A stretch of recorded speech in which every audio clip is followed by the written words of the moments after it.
Hey, everybody. Good morning to those in North America time zone. I have a feeling there's probably some others in other time zones. Thanks so much for all of you joining. I see a bunch of people dropping in. I'm gonna just keep an eye on the waiting room because I see some people continuously adding in there. But I want to say thank you again for everyone joining, for everyone that bought Doing Content Right. And I hope that you already have gotten value from it. And if not, I hope that any of your remaining questions get answered in this session. I'm just going to keep an eye on the waiting room for a couple more minutes. But as we wait for a couple more people to join, I'd love to see where you're all calling in from. I'm from Canada. I normally live in San Diego, but I happen to be in Mexico in a place called Sayulita today. So have a shot at the chat and introduce yourself, let people know where you're from, what you're working on. I see some people from Brooklyn, London, Oregon, Spain. Thank you to those in Spain. It must be at least late in your afternoon.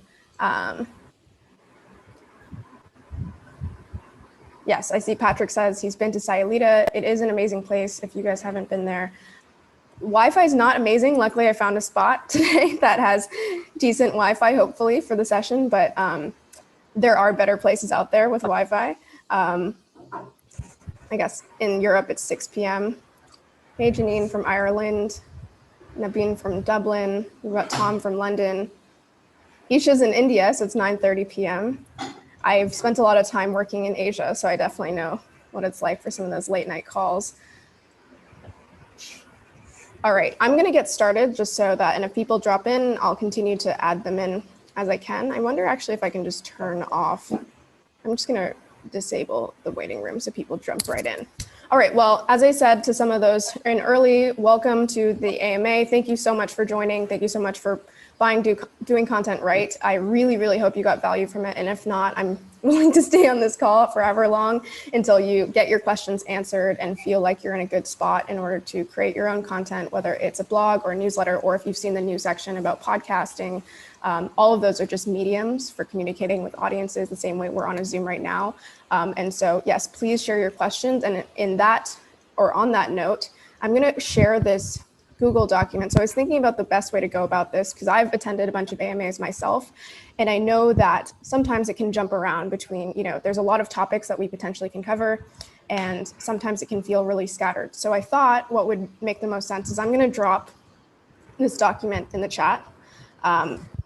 It's basically structured in the way that, and I'll actually share my screen so everyone can see it as well. It's structured so that we are going through each of the chapters of Doing Content Right. And then we have some, I'm assuming some of the questions won't fit into those chapters. So I have an other section as well. And then also the bonus on audio and podcasting. And so you are free. I have a feeling that as we ask and answer questions, you may have some additional questions that pop up. So feel free to also ask your questions in the chat. But I thought what would be the most helpful is actually if we took a minute or two, so it's 11:04 for me, if we just until 11:06 just all went on mute and actually went into this document. And if you have any questions coming in, again, if you have questions that pop up throughout, we can answer those on an ad hoc basis. But if we want to just go through, and if you have a question coming in, if you want to drop them into this document, just so I can, again, kind of group questions that are similar or focus on certain topics in a row so that we're not jumping around as much. So if you haven't seen the document, just hop into the chat. It should be there. You should be able to pull it up. If you don't have any questions, no worries at all. You can just sit in and listen to other people's questions, and hopefully this will be helpful for everyone. So I'm just going to go on mute for 2 minutes and then give people a chance, if they do have questions, to add them into the document.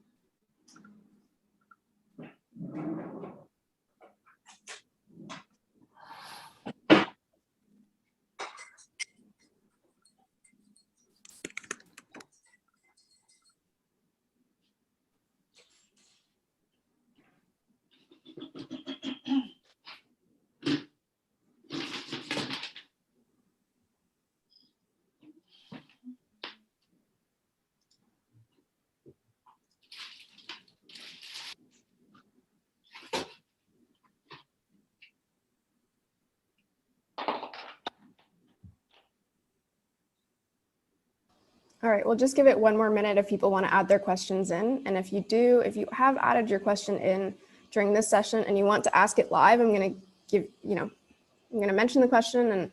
And if you're on this call, I'd love to hear from you directly. But if you're just joining, feel free to jump in the chat. Let us know where you're calling in from. We've already had some people from Asia, Europe.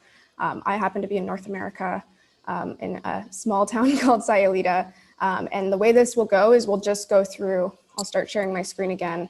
We'll go through this document and it's structured in the exact same way that Doing Content Right is structured across 6 chapters. And then there's a bonus section on audio. And if we'll go through those in that order. And if you have any questions additionally, we'll address those at the end. And you can also feel free to add your questions in the chat, but I will just not be able to monitor that as much as I can monitor this document. One final note before we actually jump into the questions is if you haven't had a chance, we are doing a fun little creator match. This is basically just so that you can get matched with another creator, perhaps in a different industry or focusing on the same thing. So if you're looking for a writing buddy, an accountability buddy, things like that, you can click on the same link right here in this document and sign up. If you do want to join, please do that in the next hour or so, because I will be sending out the matches later today. And I want to be able to do that in the next day or so. So please, it only takes around a minute to actually fill out the form if you have not already. All right, so, the link, I will resend the link for those who may have rejoined or joined the session after. So you can open up the same document that you're seeing on my screen right now. And in the document, you can see the creator matching link. All right, with that said, I'm gonna jump in. So I'm gonna, like I said, go through these in order, and I'm gonna start with this question. Is anyone on this call that actually added this question? If you are, feel free to speak up. If not, I'll just address it directly. That's the first question from chapter 1, is that right? Yes. Yeah, I added that. Hi, my name is Jan. Thanks so much for doing this. I really enjoyed the book. And I think, so my question is about kind of how to think about balancing how much I feel excited about a topic and how much demand I think there would be for it, if you think this is something where you absolutely need both, or if there are other ways to make that decision. Thanks. Yeah, thanks so much, John. So this is a little bit of a gray area in terms of course, there's a little bit of both that you want to incorporate into your strategy, but I will say that most people lean too heavily on what they think people will care about versus what they actually know best. And the reason that, in my opinion, focusing on what you know best, and actually we talked about this a little bit in chapter 1, so I can pull up a couple slides related to this, is this idea of your personal monopoly. And if you focus on things that you think other people will care about, you will, one, especially if that's not something that's within your expertise, you likely won't be addressing it in the way that people actually want it to be addressed. But you also won't be able to add any sort of nuance, right? So if you, for example, know a lot about tech, you can write about tech in funny ways or contrarian ways or ways that are not just directly writing about the subject, versus if you are not an expert in it, you're really going to struggle to add any sort of differentiator on top of whatever you're writing about. So that's one aspect to keep in mind, that if you are trying to just address things that you think other people might care about, you probably won't do it justice. But on top of that, there was a couple examples in, let me just see if I can pull up the slides or the quote. Maybe they're not in this deck itself, but it's this idea where you want to find your ikigai, right? So what you know a lot about, what doesn't exist in its exact form, and something that you can contribute to uniquely.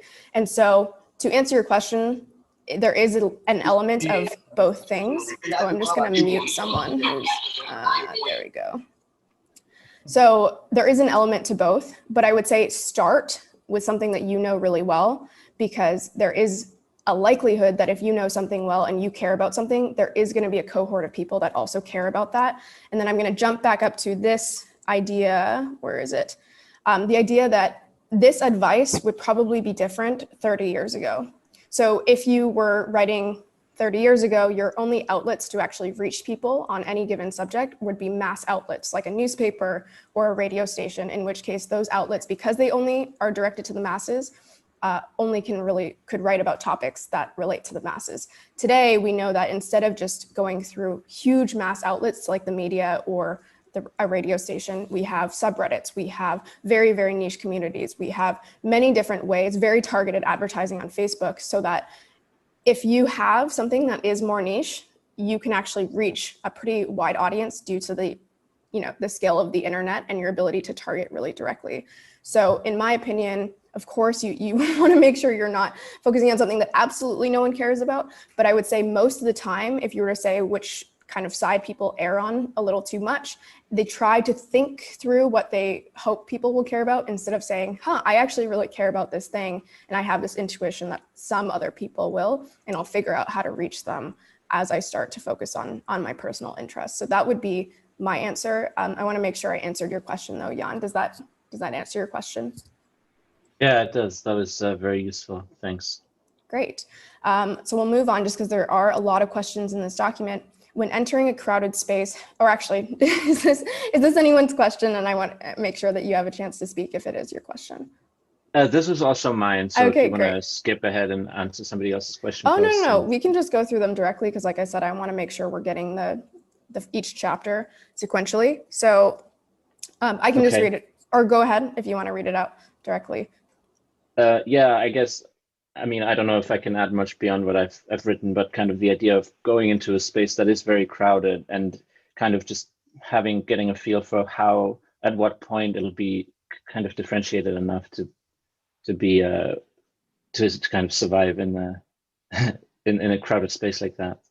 Yeah, it's a great question. And this is another answer where it's like, there's never going to be a black and white where you're going to know 100%, I am so much more differentiated than everyone else. But if we go back to some of the ways that you can differentiate, and again, this was originally written for newsletters or blogs, but the same frameworks can be used for podcasts or for even businesses, right? And so you can be different in many different ways, whether it's you're funnier, more contrarian, more relatable, etc.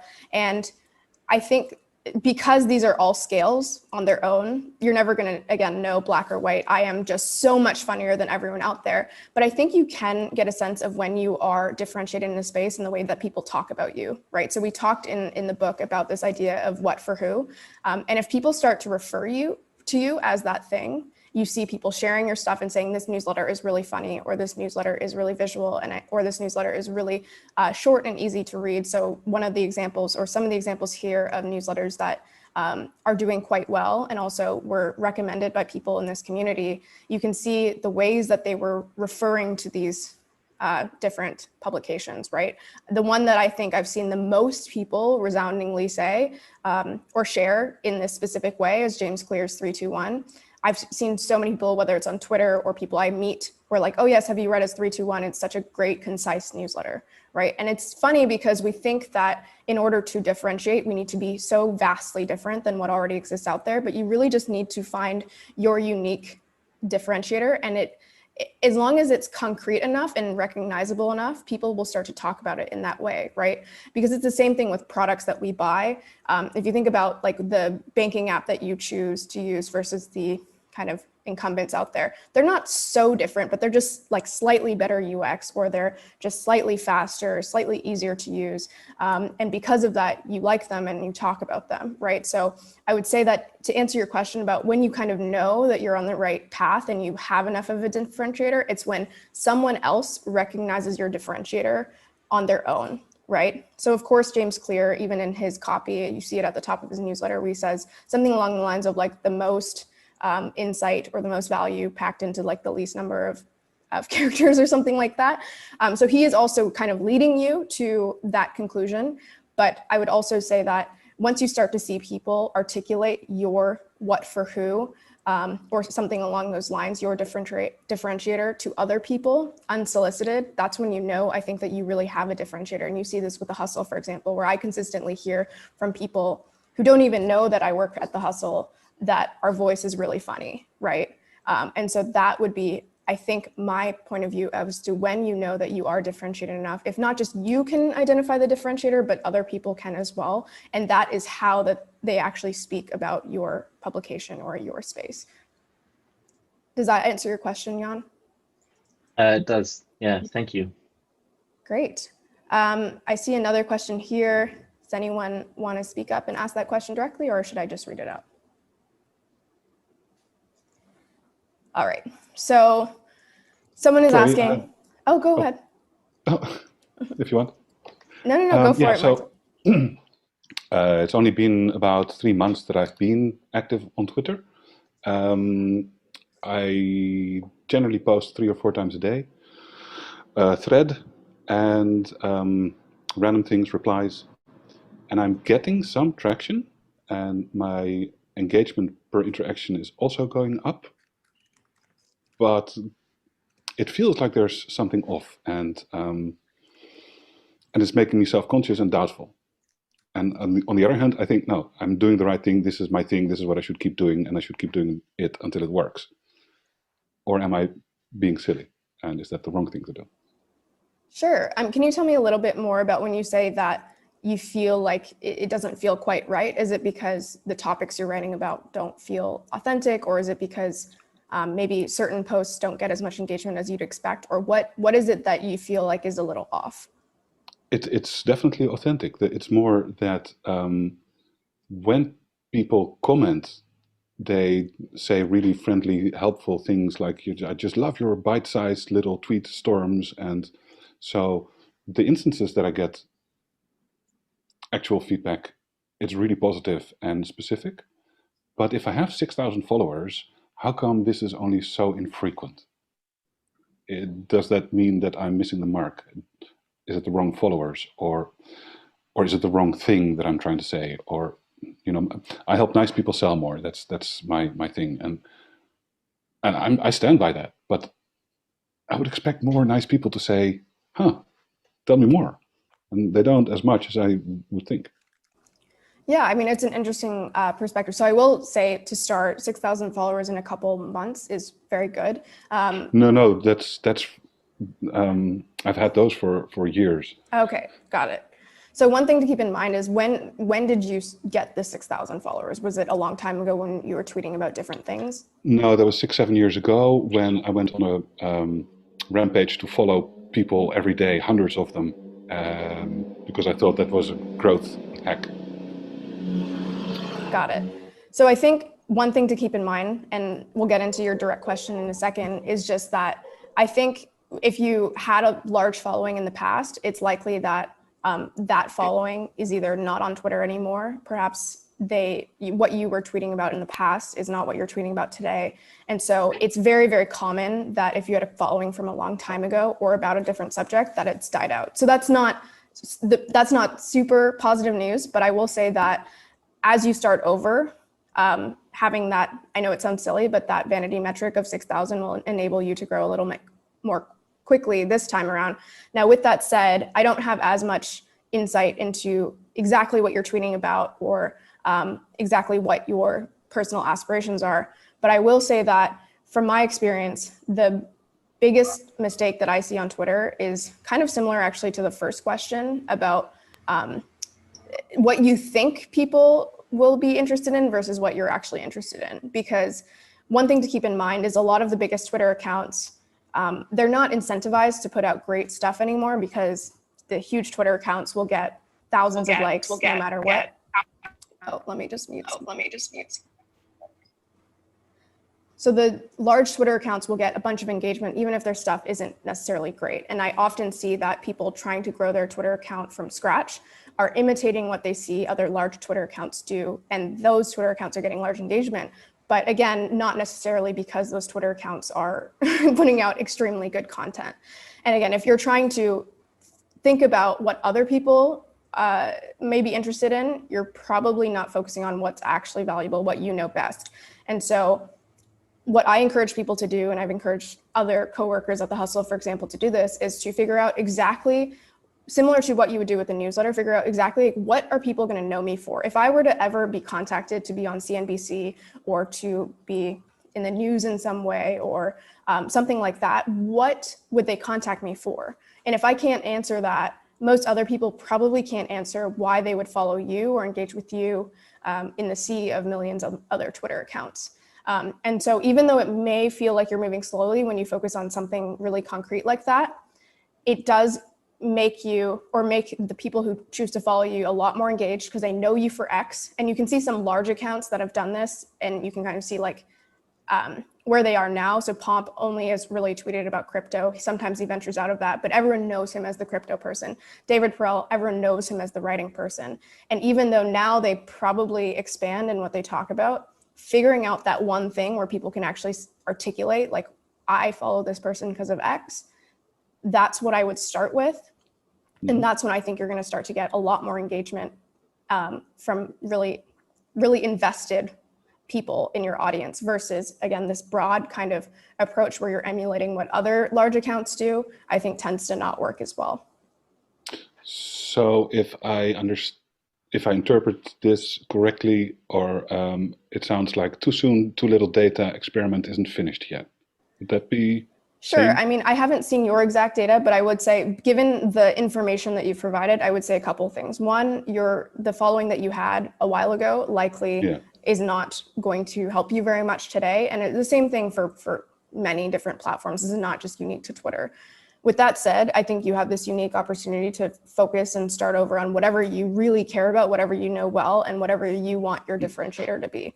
And so, yes, at the beginning, I would encourage you, if you're unsure what that is, to test, right? Twitter is a great platform because instead of testing on your newsletter where you have to come up with like a lot more content to test, on Twitter, you can just see many different tweets and see what people start to know you for. That's actually what I did early on. Is on my Twitter, I talked about everything from like remote work to indie making to, tech, business, lots of other things, personal psychology. And I started to see what people really started to know me for. And interestingly enough, perhaps just because there was a smaller cohort of people talking about this at the time, people started to know me for remote work and actually refer to me, interestingly enough, as a remote work expert, even though I would never call myself that.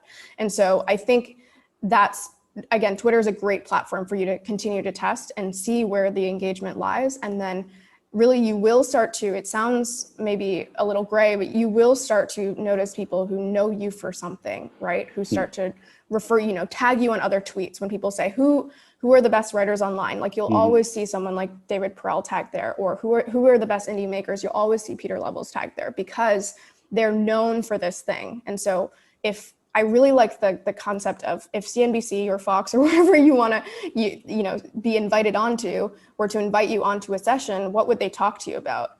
And if you can't identify that, then other people can't identify that. So to your question, I think you do want to keep testing. And if you're not seeing traction yet, just keep iterating until you find something that people really seem to resonate with. Okay, thank you. Great. Is this a question from someone in the group? And if so, feel free to go off mute, or I'm happy to read it out. Hey, Steph. Thank you. Hey. It's actually quite on the opposite side, is when you know very well what you, answer your question, what you want to be invited on a TV for an interview.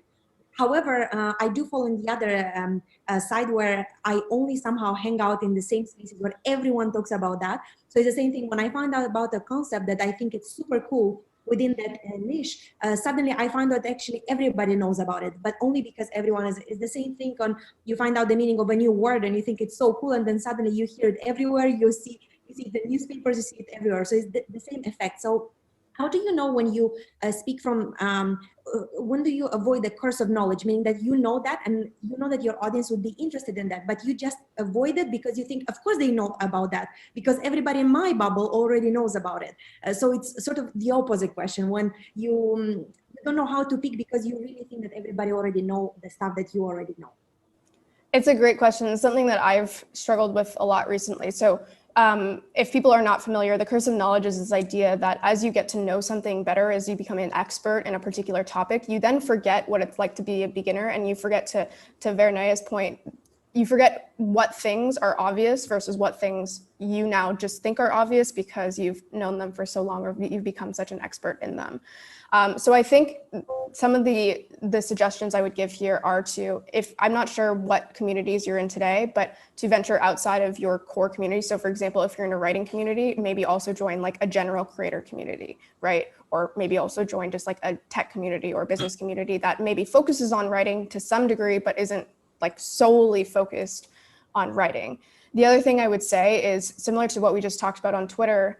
I often use Twitter as a testing ground. So now I have a slightly larger following, so I can do this, but I will often tweet things and see how much engagement they get, right? How many people are like, wow, I never knew this. And how many people are retweeting it, or how many people are just like, oh yeah, true, right? And that kind of gives you the ability to have a sense of, is this something that truly I just know, or is it something that everyone does know? You can also do things like post on subreddits, or just use different communities or social platforms to test what truly is obvious to you, or what you just think is obvious because of the curse of knowledge. So for example, the podcast that I hope to start recently, that actually, I felt more confident in my ability to start this because, and just for context, it's likely about like how companies make money. And it started because I tweeted something out on Twitter and there was so many responses that were like, oh, wow, I didn't know this. Or like, thanks so much for sharing this. Like, I've never heard this before. And that gave me confidence to be like, oh, wow, like I thought some of these things were obvious, but clearly there are many, many people who would benefit from this. So I would encourage you to just, I know it's fun to kind of stay in your direct circles, but to really make an effort to spend time outside of your circles, and then use tools like Twitter or subreddits to go test things, go see if people truly don't know them. And you can also use SEO as a way. One of the things that I love about SEO, I can't remember who tweeted this at me recently, but he basically said SEO is just like data-driven writing. And I loved that frame. And basically you can just use keyword volume to determine if people are actually looking for this thing, right? So for someone who's a 10-year developer, they might think, wow, everyone knows how to code, or coding is so easy, and they forget the big beginner mindset that actually a lot of people don't know how to code. Well, you can validate that hypothesis by actually going into a keyword search tool and looking up how many people are looking for how to code, right? Or specifics. You can, obviously niche down past that, but that's a great route to double check. Are people actually searching for this? And if yes, then that kind of proves that maybe you are just coming from the curse of knowledge and a lot of people are seeking this thing out. Does that help answer your question? Yes, it does, because you're right. I mean, I do tend to spend time mostly in the communities that are about my niche. So then hence I only hear about that. So definitely would be great to, and more so not only that, but also different platforms. So thank you very much, Steph. Sure. I see this one's pretty funny. Someone's asking how to tweet like Trung. If you guys are not familiar with Trung, he is a coworker of mine, and I agree. I think he has the best Twitter on the internet. And someone's asking where to get a meme dealer. So actually, Trung's a perfect example of, a lot of people think there's like a secret sauce. Trung is just super curious. He spends a lot of time on Reddit, a lot of time reading other newsletters, a lot of time just learning new things outside of what he already knows. If you do want to kind of do a couple fun things like Trung, I would encourage you to download Pinata Farms. It's, if you guys haven't heard of it, it's an app that lets you basically create dynamic memes. And so if you've seen some of Trung's, they're really, really funny. So I would encourage you, I know it's kind of a cop-out answer, but we've even asked Trung to do a session similar to this, like an AMA or a session about how he finds things online. And he just says it's a lot of Googling. So I wish I had a better answer for you, but I think Trung's the perfect example of just someone who over the last several years has spent so much time learning about interesting things. And it comes through in his tweeting now. How much time do you think you would spend on estimate? Like many hours a day. I know Trung spends many hours a day looking up things online. So, and it's part of his job, right? As a writer for The Hustle. So I see some people writing in the chat. I'm gonna pull it up. It's called Pinata Farms. And it is, yeah, you can see it's a video meme maker, and it basically allows you to take, you can't see it on this screen, but take existing videos and then layer on either text or images, so you can like layer on someone's face. If you've ever, Trung has posted many of these on his Twitter, and I think they're pretty excellent. So yeah, I mean, again, I wish I had a better answer. I'm going to close out this first chapter. If you guys do have further questions on it, we can revisit it at the end. But I'm going to move on to, oops, let me just make sure everyone's muted. I'm going to move on to chapter 2. So building your home, this is all about the actual building of your blog, your newsletter, your podcast, things like that. So the first question, if anyone's in the audience wants to speak up, feel free to. I think this might have been one from before though. All right, so how much time should you spend figuring out your blog/newsletter name and domain name? What should you do if first name, last name isn't available? Is this something that is unimportant up front and you can easily change later, or something you get stuck with? So if you remember in chapter 2, we talked a little bit about, let me see if I can find it, things that are the hardest to change and then the easiest to change. So these were the different things involved in your quote unquote digital home. The hardest thing to change is your blogging platform, because that's where all of your posts lie. And that's actually quite a kind of intensive migration. Other things like your domain are extremely easy to change. And I would say also, going back to this concept, finding the perfect name. I really like this quote that's basically like, a name may make you, but it will not break you. So there are some amazing names that just by the way that they've kind of integrated into virality and things like that have totally taken off and made a brand. That's super, super rare. An example of this is, I think, if you've heard of Greg Eisenberg, he had an app and it was called like You Need a Haircut. And the name itself did aid in the virality. However, the quote goes, it may make you, but it will not break you. So there are some terrible names out there. And this is true not just for newsletters, but for companies, for products. And so names will very, very rarely break you. And so I would kind of err on the side of try to come up with a good name, but don't spend more than a day thinking about it. And even a day, like don't spend more than an hour thinking about it. I chose to go with my name because my goal, or part of my set of goals, is to build up my personal brand. So that is maybe a factor. If you are thinking of building a personal brand versus a company, then perhaps you want your own name. But the same thing is true with like the TLDs and like .coms are increasingly less important. Search engines used to factor in .coms a lot more into their rankings. And today, I'm pretty sure, based on what they've released, the .com doesn't matter at all. Of course, the .com helps a little bit. If you tell someone your site, it's easier for them to remember stephsmith.com versus me telling them stephsmith.io. But again, I think the main takeaway of this question is do not spend too much time thinking about this.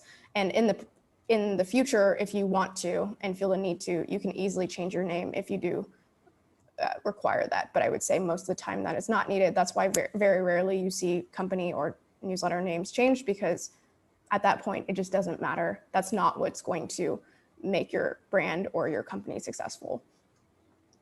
All right, the next question. Isha, if you're online, feel free to ask it. If not, I will happily read it out. Hi, Steph. Really Hi. loved your book. Thank you. Thank you so much for writing it.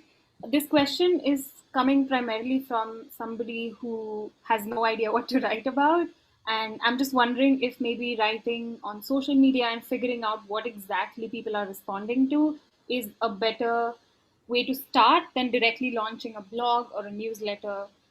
So just wanted to get your thoughts on that.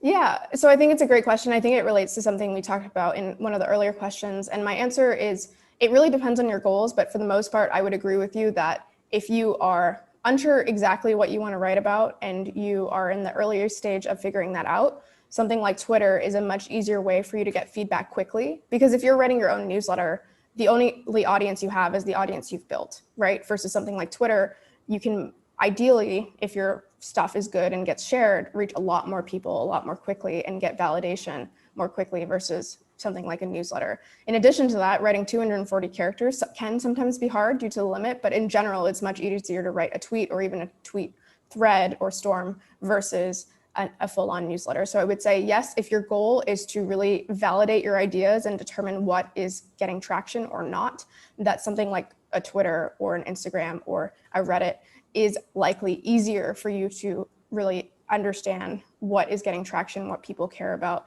And if it's something like a Twitter, you can build up a small following there that you can then direct to a newsletter or blog. I would say that once you do feel like you have some sort of traction, it's good to get into the habit of writing. And so the newsletter or blog, like there was a question in the community recently about like, should I do daily writing as like a daily blog? And I would say most of the time, if you're trying to write daily and really focus on quantity, that's more of a benefit to yourself versus the audience, right? Because if you're writing so much, it's really, really hard to create great stuff consistently, especially if it's daily. And so if you're really trying to get into the habit of like learning to write and improving your writing quality, that's when I think starting a newsletter or blog and doing it frequently can make sense. But I would say, returning to your question, I think social media is a great way to validate your ideas before you're actually ready to start something a little more intensive. Does that help answer your question, Isha? Yes, it does. Thank you so much. That Sure. definitely helps. Great. All right, then we'll move on. Mike, if you're on the line, feel free to go off mute and we'll answer your question. Yeah, Steph, that's me. Thanks very much for this opportunity to ask questions and for the book as well, getting lots of value from it. So thanks for that. My question is almost like a next step to Isha's question. So I have sort of talked to a lot of people within sort of the target market, and I think I've qualified the idea as a good one. But in my mind, and I have a background working in marketing, so I know and already have lots of ideas naturally around what sort of content could be great for all the different channels and things. But I want to get this off the ground while I'm still working my current full-time job, and I'm just sort of wondering, you know, if I start in all sorts of different channels, am I going to try and start running before I start, you know, walking with the idea and fall flat on my face? So I'm just trying to wonder sort of how you prioritize what sort of formats or what channels to prioritize first up. Yeah, great question. I'm going to jump over to the distribution deck real quick and remind you of, so I think your intuition is great here, and it relates to this idea of exploring and exploiting. So you definitely want to focus on a couple things first. And I would say if you're trying to determine what to focus on first, a little bit of that has to do with like how quickly do you want to get traction, because we've talked about in terms of the different types of channels, something like a bedrock channel I think is one of the most important ones to get started ASAP, but also can take the longest to like bear fruit. But I would say the best way to determine which channel to focus on first would be to think about just purely where your audience is, right? So depending on your personal kind of differentiator and your niche, something like a business or tech blog would likely do better on Twitter or Reddit. And it may make sense to focus there versus something a little more visual may work better on Instagram. So I would say to start with channels, figure out where your audience is first, and then focus on one or two channels to start. And then you can remember kind of this explore, exploit, where you focus on one or two, test them for a while, see if they bear fruit. If not, you sideline them and then test other channels. In terms of the actual, because I noticed you said not just the platforms itself, but the content formats. I think focusing on content formats is a little bit of just something that you need to test. And if you're thinking about what to prioritize first, I would say, what is the content format that's easiest for me to test very quickly, right? For me to get feedback on, because the quicker you can get feedback, the faster you can start iterating. And often, I don't know if you guys have found this in other aspects of life, this is not just true for newsletters or content, but most of the time, a lot of your hypotheses going in end up being wrong, right?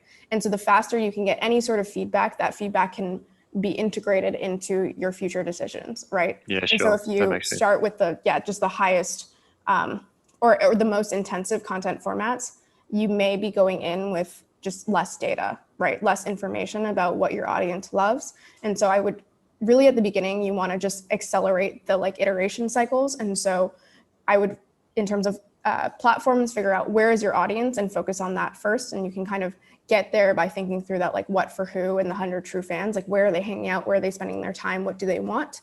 And then in terms of content formats, like what format can I just utilize to get my stuff out there quickly and get feedback?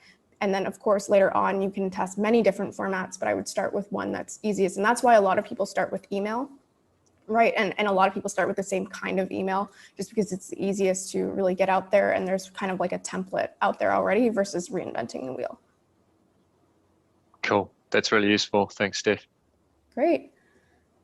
I see this question about ideal content length size. I want to just quickly comment on this. So this is something that I love answering because I feel like there's something, or this is often a misconception within the community where a lot of the time, and I'll even say sentences like high quality content wins.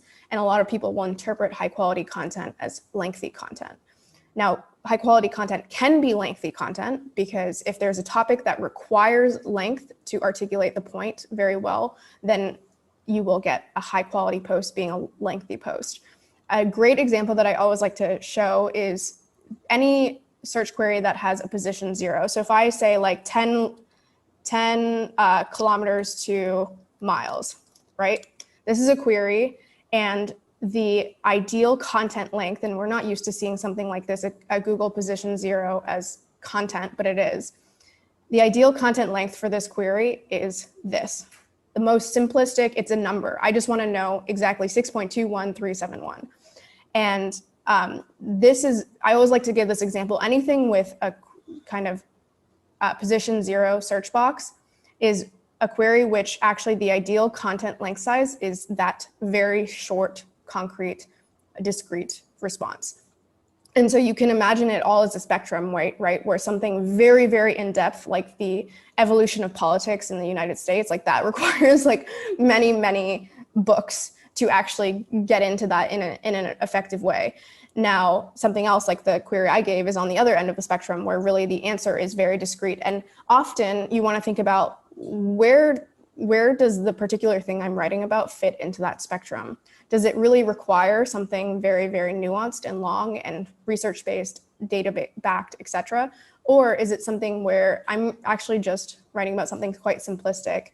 And this especially comes into play when you're talking about SEO, because again, a lot of the time people think that in order to rank for something effectively, it needs to be very long. Now, sometimes that's the case because in the book, I give the example of someone talking about plants. And if you're talking about indoor plants and someone's kind of Googling that, they're really not looking for just like a single discrete answer. Really, they want to know what types of plants they should buy, how they should take care of them, what types of environments they should be in, et cetera, et cetera, et cetera. And that's why for a query like that, you expect a lengthy post for it to be high quality because that's what the user is looking for. So I would always think from the perspective of a user for the particular thing that you're writing about, what are they looking for? And then given what they're looking for, what's the right content length size? So there's no right, correct content length size across the board. It really depends on what you're writing about, but you can often get a sense of the ideal content length size if you actually Google it, right? So in this example that I gave, we know that the ideal content length size is something very, very discrete. In other cases, you can actually look at what's ranking in that particular place and get a sense of what the ideal content length size, because Google has actually tested it for you, right? Google's only going to rank the stuff that's actually the best for that query. All right. I see this next question, if anyone wants to go off mute. If not, it's a pretty straightforward question, so happy to answer it. All right. Someone is asking, is it better to have basically domain.com/blog or a subdomain like blog.site.com? So there's been tons of debates in the SEO community for a very long time about this. And some people in the past have said that this is better, the domain, with the blog actually being on the domain, but people from Google have come out and said that there is no difference, in which case that this is my blog, for example, is blog.stephsmith.io, and that remains on the same domain. So actually, if you go into Ahrefs and you go to Site Explorer, and I just look up, for example, if I look up blog.stephsmith.io, it has the same DA as stephsmith.io 49 versus stephsmith.io, which is also 49, because it's the same domain, and Google treats it the exact same way. So sometimes one of these may be easier to set up than the other. That's actually why I went with blog.stephsmith.io, because it was easier to actually just put the droplet on the subdomain. But I think in general, if you're worried about SEO, they're equivalent, and similar to the question earlier about exactly which domain you need. This is stuff that I think a lot of people worry about, and it's natural because you want to make sure that you're doing everything as right as you can.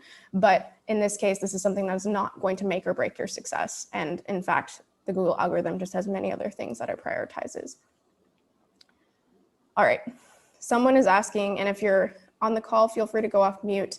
It'd be great to hear a little bit more about any specifics that you're looking for in terms of this question about building a following on Twitter.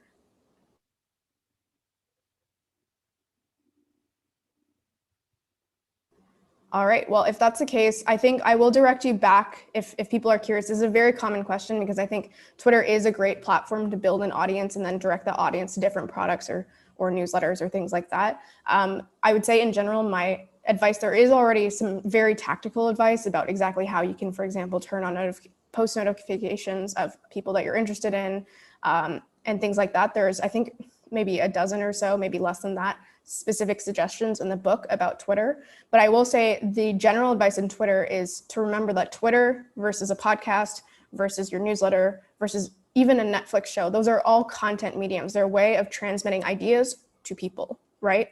And so a lot of the same concepts apply with this idea of finding your differentiator. And then of course, testing at the beginning to figure out what that is, what really resonates with people. Then once you find your differentiator, really, really narrowing in on that so that people know you for X. And this is really, I've seen so many people do this effectively on Twitter, really important if you are going to grow quickly. One of my coworkers, actually, Alex Garcia on Twitter, has done this very well, where he just says, and it's in his bio as well, that he just tweets marketing threads every day. And that's what people are now getting to know him for, right? And you can see all of his marketing content gets way more interaction than any of his non-marketing content.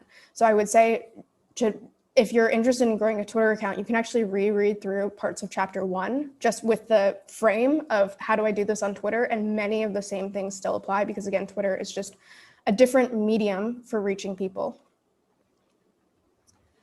So it's funny, Chrome extensions, this is actually Superhuman. Not BitClout. I think if you guys have been following me on Twitter, I've pretty openly expressed my dislike for BitClout, but I won't go into that on this call. Someone is asking, and I'll wait a second if you want to go off mute and ask it yourself.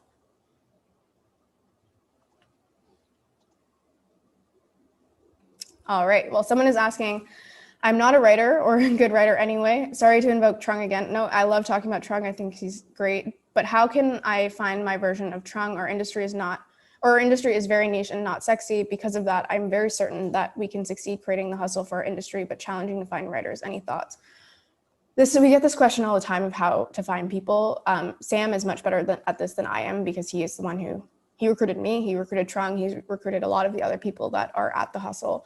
I will first say that a lot of people say something along the lines of, I am not a great writer. And I think this is actually, it's funny because I wrote a book about content. This is something that I would say for a very long time. And it's because I think there's a lot of residual impact from the way we were taught writing in the past. And if you guys are interested in this, I talk about this partially in my my article, Writing is Thinking, which I'll just send to the group right now. But I hated writing in school. I was terrible at English class, and I'm obviously a native English speaker. And I think a lot of people think that because maybe they didn't do well in writing class in the past, or they really struggle with it, that other people are just more naturally good at it. Of course, some people are more naturally good at it, but if you think that I'm good at writing, I can tell you candidly that I've always struggled with it.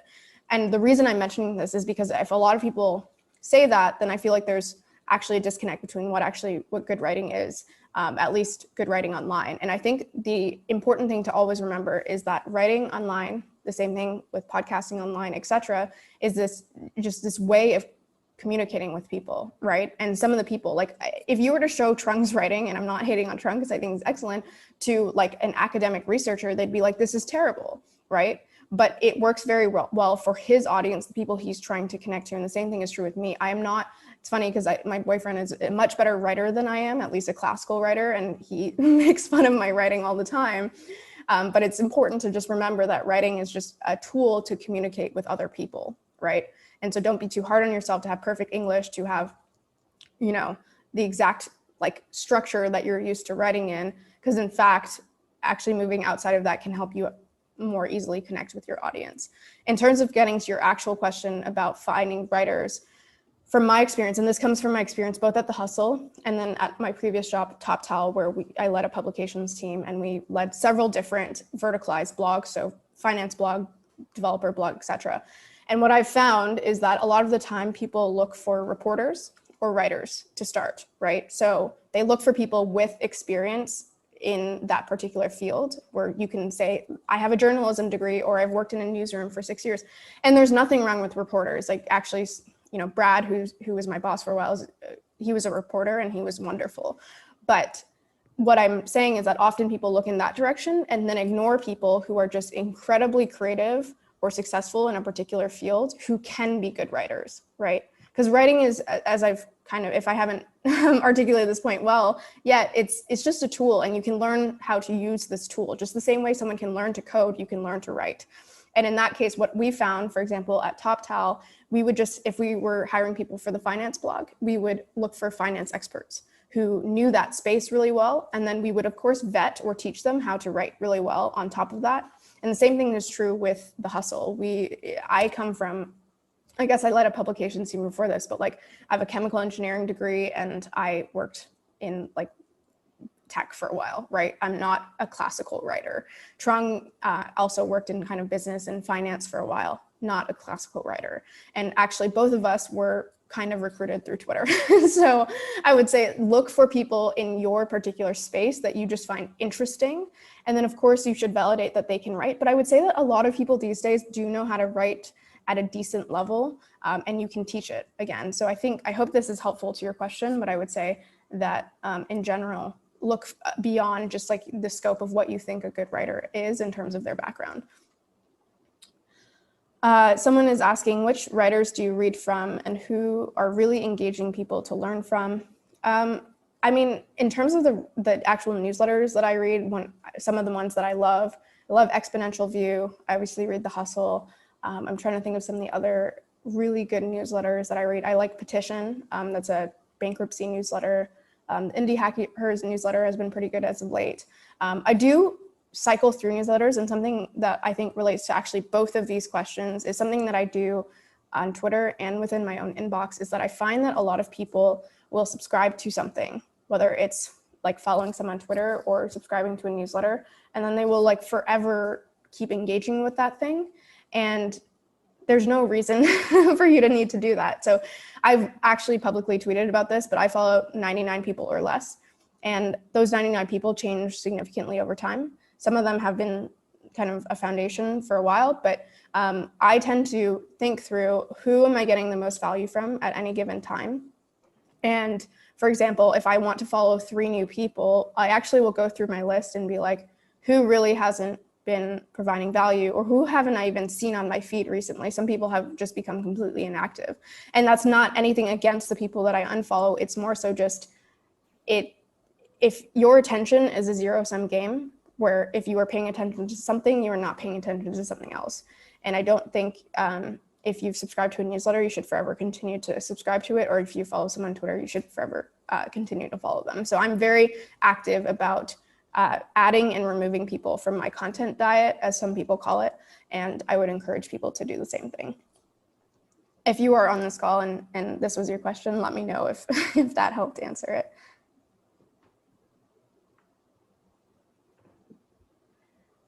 All right, before moving into distribution, I can see Manny had a question in the chat, and I'm just going to address it because it relates to these topics. And it was, Steph, is Twitter the main way to validate podcasts? How many shares or retweets would be sufficient validation for someone that doesn't have a large audience? Because all of us have different sized audiences, differently engaged audiences, there's no correct, like if you get 100 retweets, like, you know, this is interesting. It's more so that how are people engaging with this? Like, are they just blindly retweeting it? Or are they saying like, oh, I've never thought of that before? Or like, wow, that's really interesting. Or tagging other people on it. That really shows that they not only found it interesting at a very basic degree, but like, I want to share this. I want to engage with this. And so I would use that as, there's never like, again, a black or white where you tweet about something and you're like, I know this, like I knew this would hit or I knew it wouldn't. And even there's no like amount where you're like, is it 100 retweets that's successful or is it 1,000, right? So there's never gonna be a black and white answer there, but I would say, what kind of response are you getting? And then if you've listened to, or if you haven't, I would encourage you to listen to the audio section, the bonus audio section, because I talk through how you can kind of think through a podcast as more of an MVP. So a lot of people, what they do when they start a podcast, and the same thing is true sometimes with newsletters, but I see it more often with podcasts, where they start a podcast, they come up with a format for a podcast, and then they forever run that format. You know, they don't iterate it at all. And even before launching it, they didn't test anything. And so what I encourage people to do in that section is to do something like even a pre-validation by tweeting about a subject, see if people are interested in it or not, and not tweeting about it like, hey, I'm starting this podcast, would you listen? More so like the things that you would say in a podcast, take those things and tweet about them and see if people care about them. Then if that validation goes through and you're like, oh, people are interested in this, go create a minimum viable podcast, which just means like a pilot, right? That you're literally recording what you would put out there anyway, but then just share it with a couple people. See if they like it, share it with people in your audience, and then see really the feedback that they're getting. And often you'll probably get overly positive feedback. So one of the questions that I mentioned in that chapter is ask them to rate it on a scale of 1 to 10. And no one will say 10 in that case, unless it's really, truly amazing. And then you can ask them how to improve it from whatever the amount that they said or the number that they said to 10. And then with that feedback, go iterate on it and go actually make it better, and then have a continuous learning process. So I guess to get back to Manny's question, there's no exact number, but just see how people react to it and see if they really are engaging with it past just like a blind like. And then even after you do that, there's work to do to continuously kind of validate a podcast, because a podcast in theory isn't always what it turns out to be when you actually record it. That's very useful, Steph. Thank you. Thank you. Awesome. Thank you. Okay. I did have a question about distribution, but I don't want to hold. Oh, go for it. up. Oh, yes. No. You're next. So let's go for it. Yeah, thanks. I'm a bit greedy here. You might have touched on this before with newsletters, where you said, there's a certain open rate for newsletter by a certain period of time to know you're on the right track. And I was actually searching for this because there's just so much content flying at you. And so when you sent an email about this quote, I thought I would ask you again. So I want to know, what are the sort of metrics that you would say this person's on the right track for a podcast and for a newsletter? I know it might, ideally, if you could go over the podcast first, but also for a newsletter, what are the sort of metrics that show this person doesn't have much of an audience, but it looks like they are on the right track? Yeah, so again, this is a little hard to answer like with concrete numbers sometimes. Let me just mute someone real quick. Sorry about that, everyone. So in terms of the actual, I know whenever people ask these questions, they're looking for like, tell me a number, tell me like an exact number of podcast listens or exact open rate or click-through rate or things like that. Those are interesting KPIs to keep note of. But I would say, let's start with the podcast and move on to the newsletter. So for podcasts, this really depends on like the size of the audience that you're starting with, right? So I can't say that a new podcast that's launched with The Hustle that has 1 million newsletter subscribers that they're pushing to it is the right comparison to someone who has a small audience. So with that said, the thing that I think is most useful for podcasts is how many people listen to a second episode.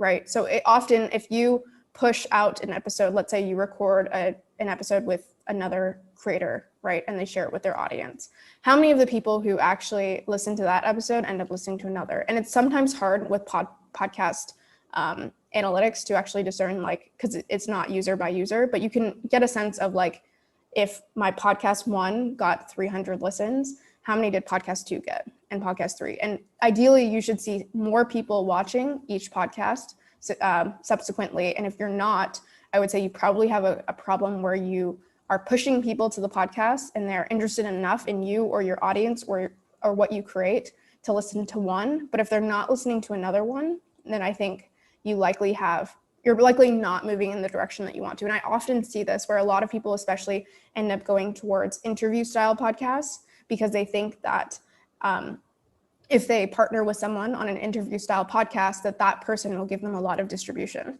Well, if that interview style podcast is not done very well or differentiated, then sure, people may listen to the podcast with this famous person that you got on, but they don't know who you are, and they're not interested in hearing your next interview with some other person that they don't know.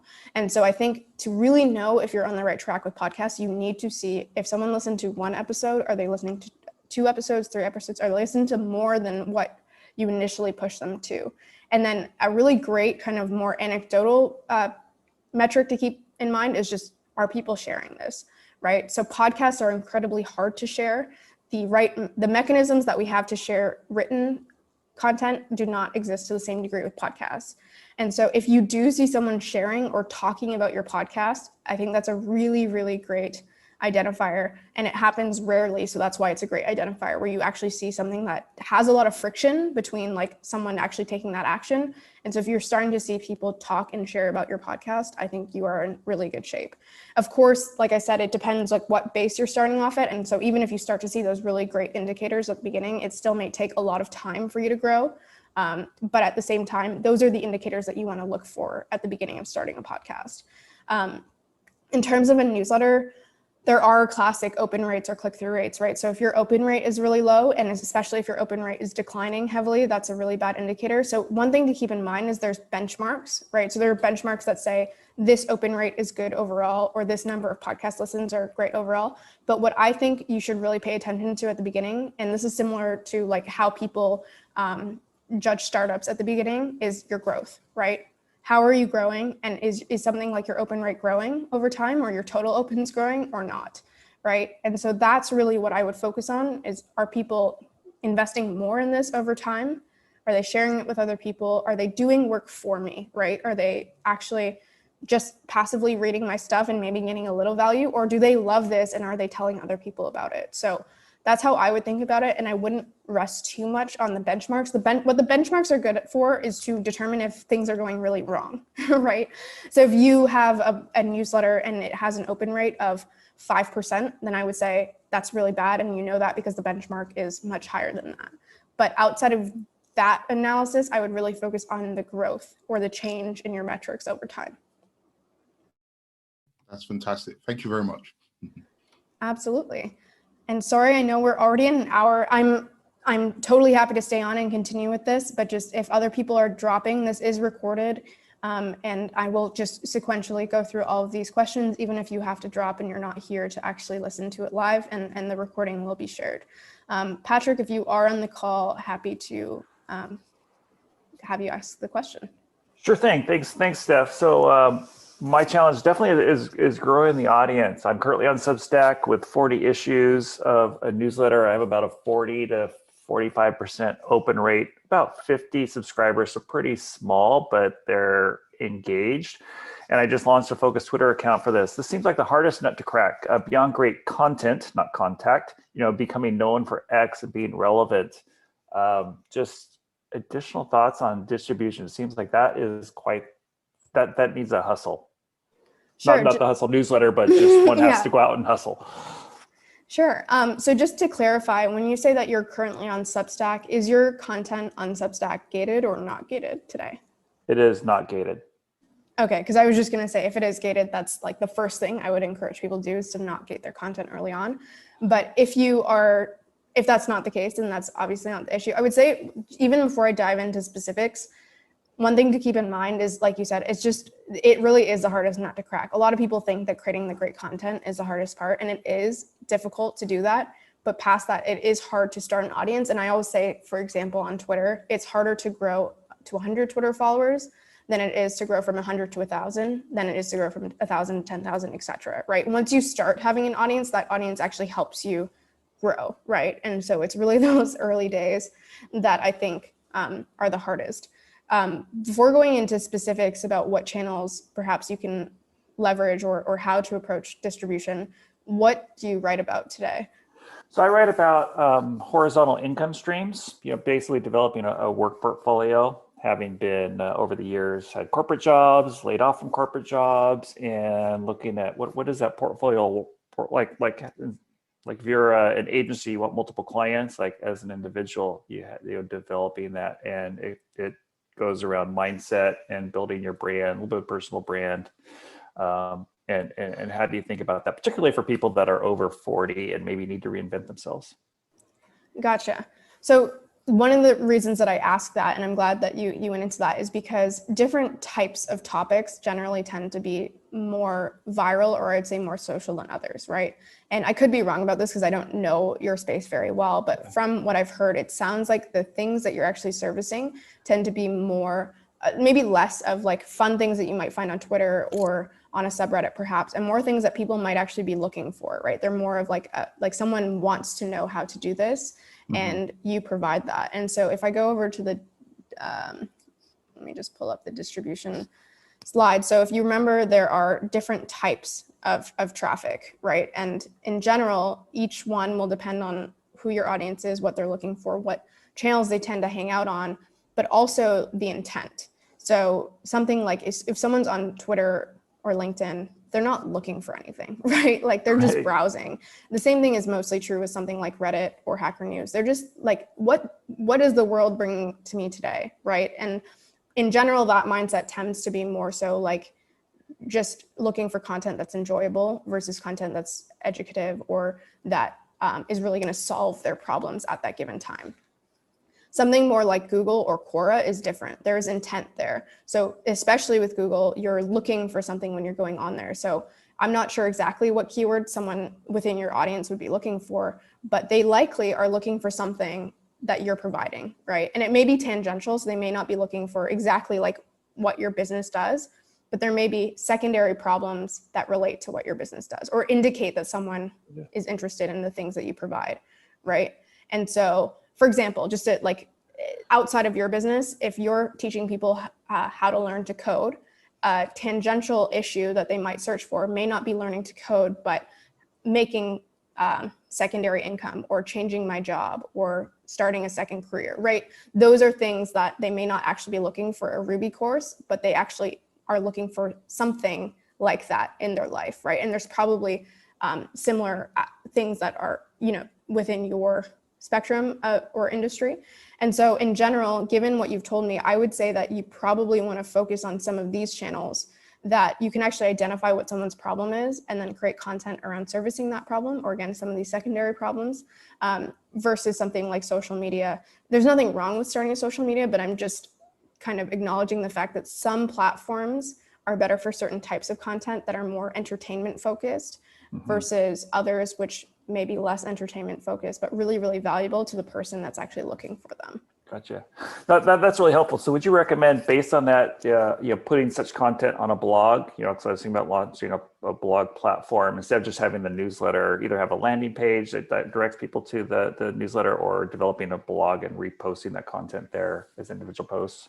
Yeah, I would definitely recommend a blog. So that's the thing. I think there's a big newsletter kind of surge right now where a lot of people are excited about this direct relationship that they have with people, and that's wonderful. You definitely want a newsletter, but I really encourage people to take their content and put it on something evergreen, especially if it's evergreen content, like a blog. And if you look, I think I mentioned them several times in the book, but NerdWallet is a great example of this, where NerdWallet is a company that is all about like personal finances, credit cards, mortgages, etc. If you think about NerdWallet's Twitter, I actually am not sure, I can pull it up, but how many, NerdWallet, Twitter, they probably have a lot of Twitter followers, but their Twitter is probably not very highly engaged if I were to guess. So yeah, so a company that they have millions of page views a month, and their Twitter following is 62,000 or 67,000, sorry.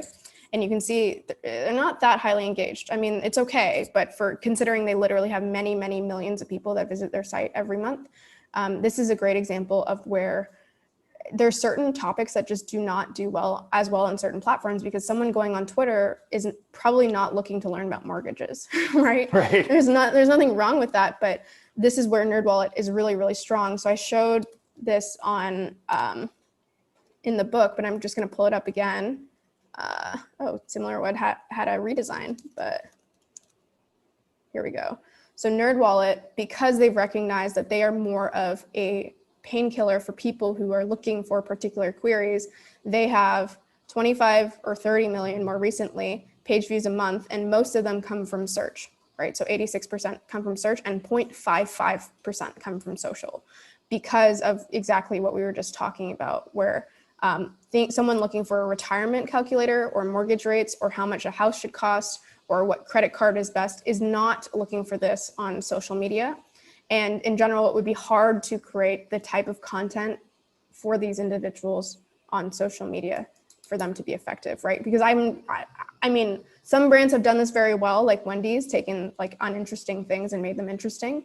But in general, it's difficult. And so I would say, yes, I would encourage you to create a blog. and then actually rank a lot of that content or try to rank that content for specific queries on Google. And or Quora is also a great platform for intent, where people are looking up specific questions and you can tailor your answers to people who have specific problems. Cool. Thank you so much. Absolutely. All right, we'll move on. Vicky, if you're on the line, feel free to go off mute. Hey, Steph. Thanks for holding this. And I was wondering if you have any thoughts on whether to gear content in distribution towards more sophisticated audience versus the non-beginner geared content. So beginner content, like the ones that do really well, are like how-tos and listicles and these kind of things. And I really hope to build an audience that's interested in more of the thought-provoking content, you know, like more open-ended. So wondering if you think it's worth it at the beginning. What are your thoughts on that? Yeah, I mean, I love this question because I go through this in my head a lot, where I sometimes, and maybe you guys have seen similar things, where you do tend to see what I would say more beginner content tends to do well. And you see this sometimes on Google, but also sometimes on Twitter, where again, sometimes I see tweets that have many thousands of likes that I just don't think say very much. I'm sure I could say the same about some of my tweets, but I think it is difficult sometimes to, I think the masses actually appreciate some more beginner type content because the masses aren't experts in everything, right? Or even in many things. And so I think sometimes that is the reason that more beginner geared content tends to do well. With that said, it depends what your differentiator is and what you're targeting, but you certainly can create an audience off of targeting this more sophisticated audience. It just may be smaller, right? Because if you think about any particular group of people, or sorry, any particular topic rather, there's only going to be a specific size of group of people that actually are sophisticated or looking for sophisticated content in that way, right? And so I would encourage you, if you're going for that audience, to expect not necessarily to reach the masses and have many millions or hundreds of millions of page views a month, some like NerdWallet, which is more so beginner content actually, and then expect that you're going to have a more maybe smaller, not small, right? So something like Paul Graham is, I would say, more articulate than other people out there, and his content is directed at a sophisticated audience, and he's managed over a very, very, very long time to build up a large sophisticated audience. But I would say that you may grow a little more slowly, but the crux of this is that if you choose to create a more sophisticated audience, your audience will be much more valuable, right? And you will have likely many different, or likely more high net worth individuals, and likely more ways to monetize that audience, versus if you're creating just beginner content, it's really hard to monetize that content. It's really hard to sell products to that group of people, etc. Right? So that's why you see sites like NerdWallet only monetize through things like affiliates versus actually creating their own products, right? So if you're, it depends what you want to do, and it sounds like you want to target a sophisticated audience, which I think you can, but only just with the notion that you may grow a little more slowly, but you will likely foster a more high quality audience. I don't know if that actually addressed your question or not, so feel free to let me know. Yeah, no, it definitely does. It's a bit nerve-wracking to see when you put these content out, especially at the beginning without a following, that it doesn't do as well as the simpler versions of it. But yeah, glad to hear that I'm not the only person struggling with this. I think honestly, sometimes we just love simple things. And so one thing that you can keep in mind is that if you are building to a sophisticated audience, and let's say you write, Petition is a great example of this, where it's a newsletter that like dives into bankruptcies, and it does it so incredibly well. And I've never seen another newsletter go into the depth, like the financial analysis of these these bankruptcies. But I will say sometimes Petition is exhausting to read, right?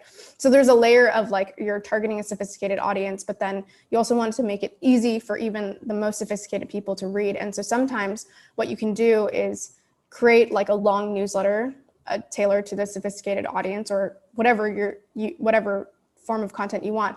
But then you can also simplify parts of it. So for example, you might write a long newsletter, but then parse most of that into a very simple infographic that you share on Twitter that the masses can engage with. Do you know what I mean? So you can still target the people you want to target, but then simplify it in ways that the masses can actually engage with.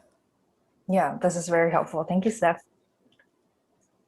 Sure, I think I just have something in my teeth, so I'm gonna get it out. All right, the next question is, do we have to publish our content? Or actually, is someone on the call that wants to read this out? Yeah, hi, Steph. Can you hear me? I can hear you, yep. Mm-hmm. Hi. Yeah, so at the moment, I've just started writing, very beginner writer, still trying to figure out, what my niche areas are. And I feel, and I've been on a couple of courses on writing. You mentioned a few names. I will not repeat that.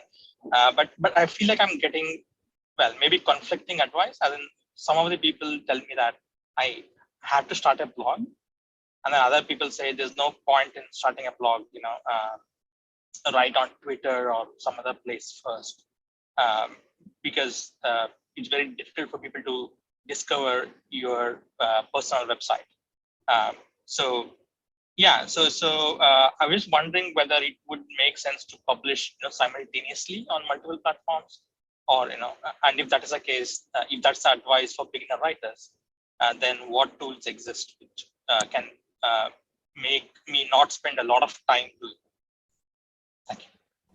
Sure. So yeah, I mean, I think it's a good question to say, like, to come from it at the perspective of there are endless ways to grow your audience online, and it is a great point that you want to maximize the ROI on the time that you're spending in terms of if you're creating one thing versus another or sharing it on one platform versus another. I will say that, in my opinion, the most underrated, and sometimes maybe perhaps some other creators will disagree with me, the most underrated form of growth is through this idea of bedrock or SEO. And that is why I always encourage people to publish things on a blog first, and then you can actually take a lot of that information and pile it into a newsletter. But the reason I say that is because, and I've mentioned this several times in the book itself, if you just focus on distributing through things like social media or viral networks or your newsletter, you are relying on your work today to kind of determine your success today and tomorrow. If you focus on what I call bedrock through things like your content actually doing work for you, and one of the only ways it can do work for you is through the foundation of SEO and having a blog, an evergreen platform that people can return to on their own. If you want to approach things that route, then you need that blogging platform. So that's the one that I always push people towards, and the one that I think is often forgotten with newsletters or the rise of podcasts or things like that, because it's incredibly hard to grow podcasts today. And I talk about that in the podcasting section. And it's actually quite hard to grow a newsletter as well. People can do it successfully, but having something that works for you, I think, is the number one thing that I tend to recommend. And I totally understand that some other creators may disagree with me on that.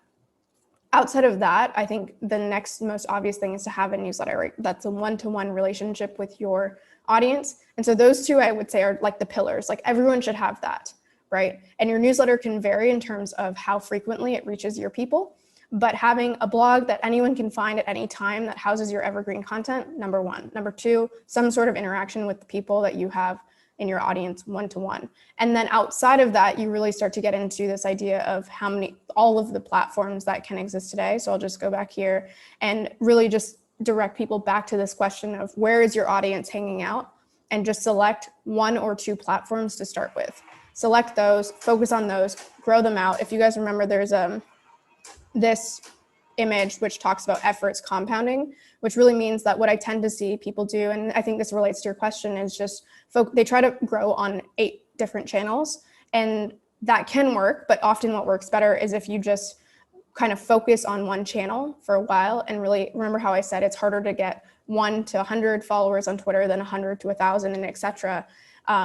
So if that's the case, I really encourage you to just focus on one platform to start, maybe 2, where your audience actually hangs out.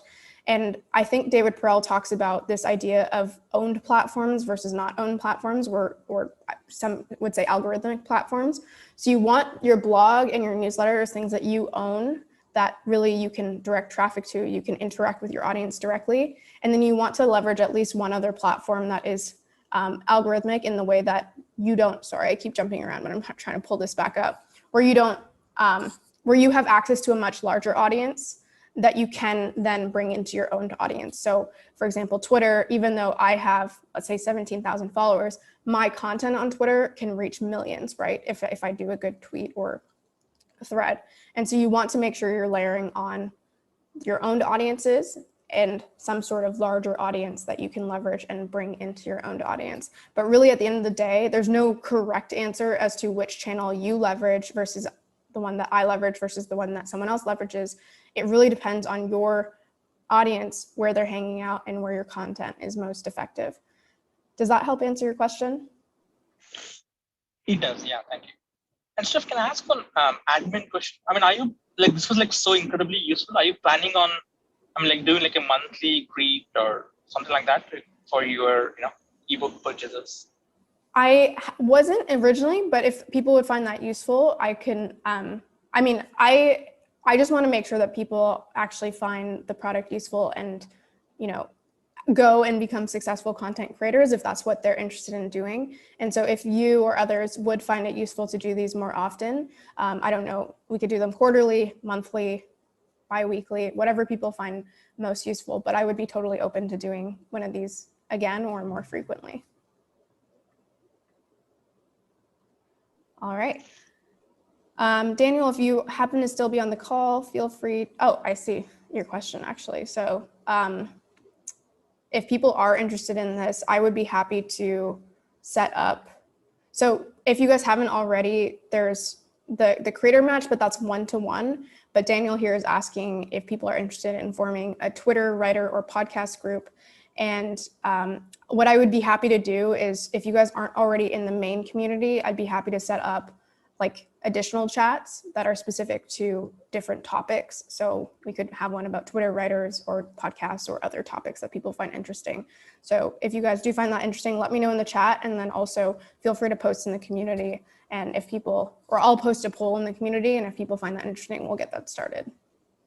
Just to add to that, I guess what I wanted to ask as well is, I'm part of a community called Pioneer, which is more of like a software group.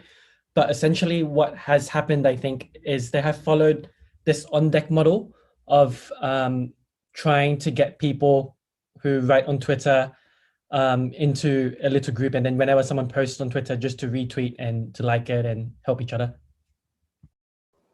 Gotcha. Well, yeah, I mean, I would be totally happy to help set that up. Daniel, if you want to ping me after, we can get that set up. Cool, will do. Awesome, thank you. All right, I see this question about Gmail. If someone's still on the call and wants to read that out or add any context, feel free to do so.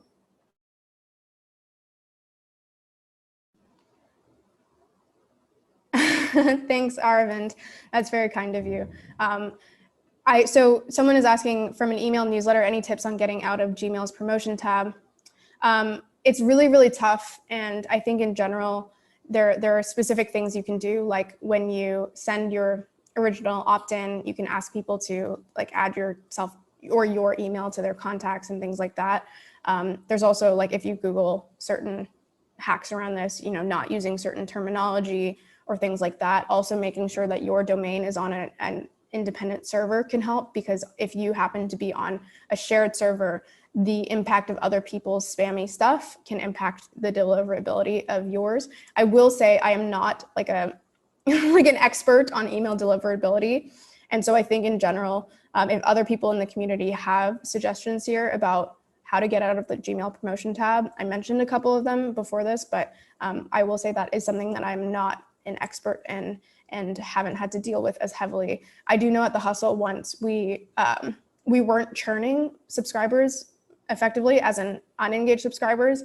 And so then we started to see our emails start to go into spam or the promotions tab. And so I think in general, another aspect of this is just having really good email hygiene. So I know it sucks because you love feeling like your list is growing. But for example, if your list is growing, has hit 10K and you realize that like 3K of those are really, really unengaged, it's really hard to just be like, goodbye 3,000 people. But that is really helpful in the long run to you actually having a really healthy deliverability rate, and also just, focusing on the people who are actually engaged in your work anyway. Before removing them, of course, send out like a are you sure you want to be unsubscribed button. And it's pretty incredible how many people actually end up being like, oh no, I really love this, even though I haven't opened it in months. But in general, I would say the best thing to keep in mind is just look up like general email deliverability things, email deliverability tips, and those should actually help you get out of the promotions tab if you're finding that an issue. So, and the next question, if someone's online, then feel free to ask.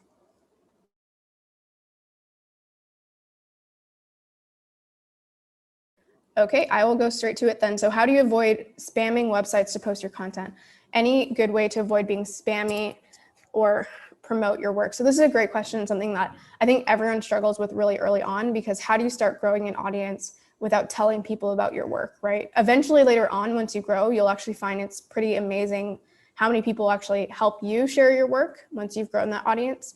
But before that point, it's a great question, like how do you even like start a seed of people who care about your work? So one of the things that I think is, or I'll give a couple suggestions here. The first is a lot of people, when they're first sharing their work, they will just share the post itself because it's the lowest, like the least intensive thing to just share a link somewhere. So they'll post it on a subreddit, or they'll add it to Hacker News or something, and they won't do anything outside of that. So you're basically putting the heavy work or the load on someone else, right? You're saying like, hey, I wrote this good thing, but like, please go and find out why it's interesting, right?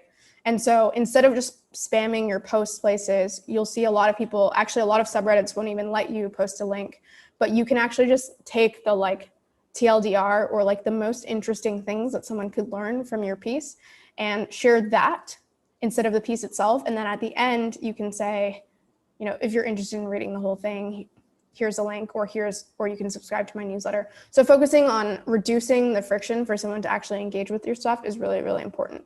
I would also say early on, it's important to join communities, because communities are much more, small communities are much more open to engaging with your work than strangers are, right? And as you start to be a part of those communities, and feel free to kind of utilize DCR for this purpose, if you ask for feedback, or if you ask, you know, how someone's approaching X, or if you say, hey, I wrote this thing and I'm not sure if it's good, can people let me know? There's ways to do it and ask for very, very specific feedback, in which case you're actually getting your work out there, but you're not seeming as spammy. And ideally you are actually looking for feedback, right? Because you're just starting out and you're trying to figure out what really hits or resonates with people. And so I would say, I talk about this in the book, there's different types of distribution channels. In the beginning, you want to do things that don't scale, right? And so later on, you might benefit when you're a large newsletter and people are already reading your stuff. They're going to be sharing it on Twitter. They're going to be posting on Hacker News for you. But early on, I would actually encourage you not to focus so much on these like very, very hit or miss channels where strangers might find your stuff interesting, but help people who are more likely to engage with you, people who care about the same things, actually you know, discover what's interesting about your work or provide you with feedback. So those are some ways to start out early on and get feedback. It's interesting because as I think some of you may have even bought through this, I launched DCR on Product Hunt last week. And the first time I ever launched on Product Hunt, I remember spending days preparing it and also thinking through posting in all these communities, and had prepared this like long checklist of things to do. And I did a lot of those things.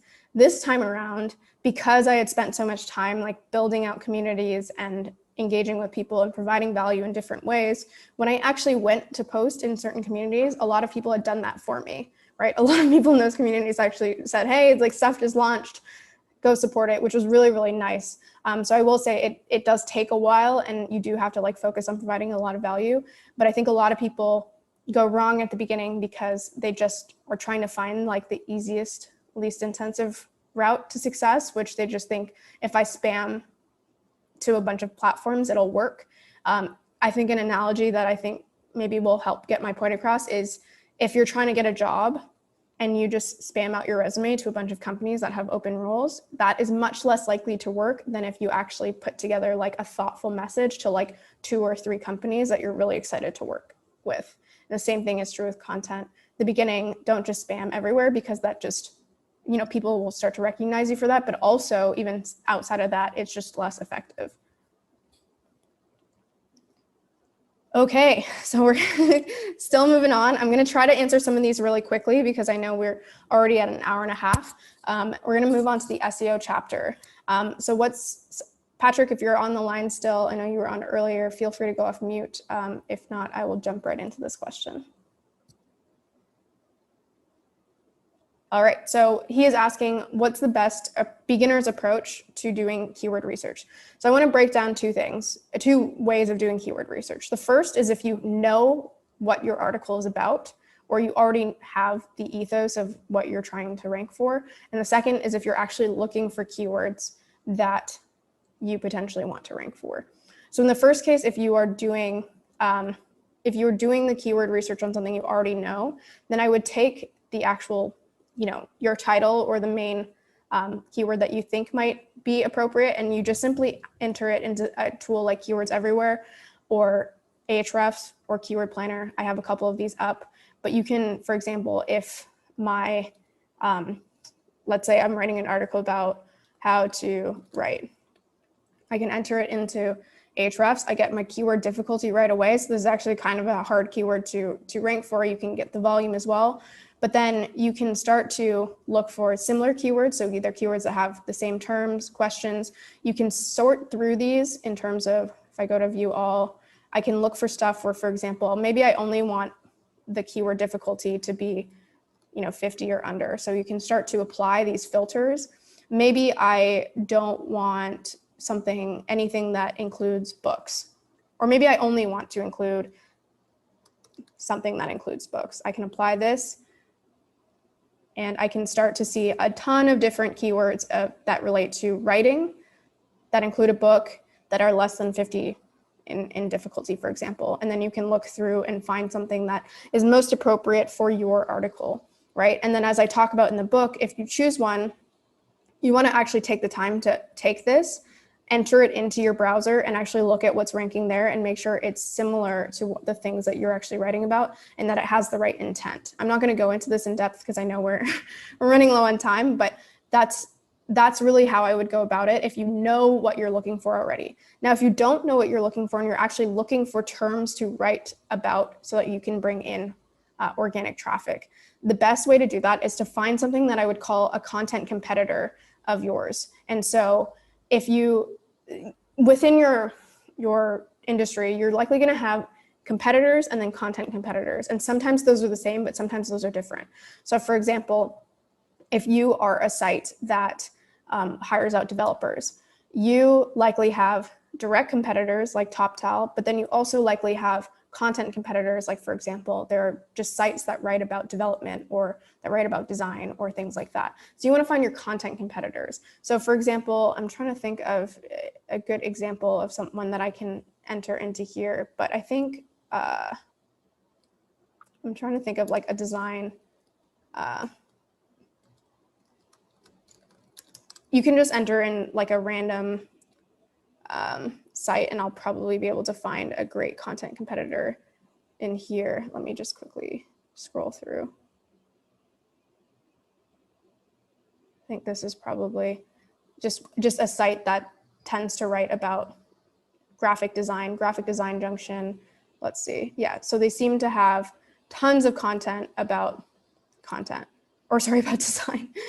So I can go into Site Explorer as an example, enter this domain. I'm doing this really quickly, so you want to put more thought into this, but ideally you're trying to find something that writes about the same topics as you.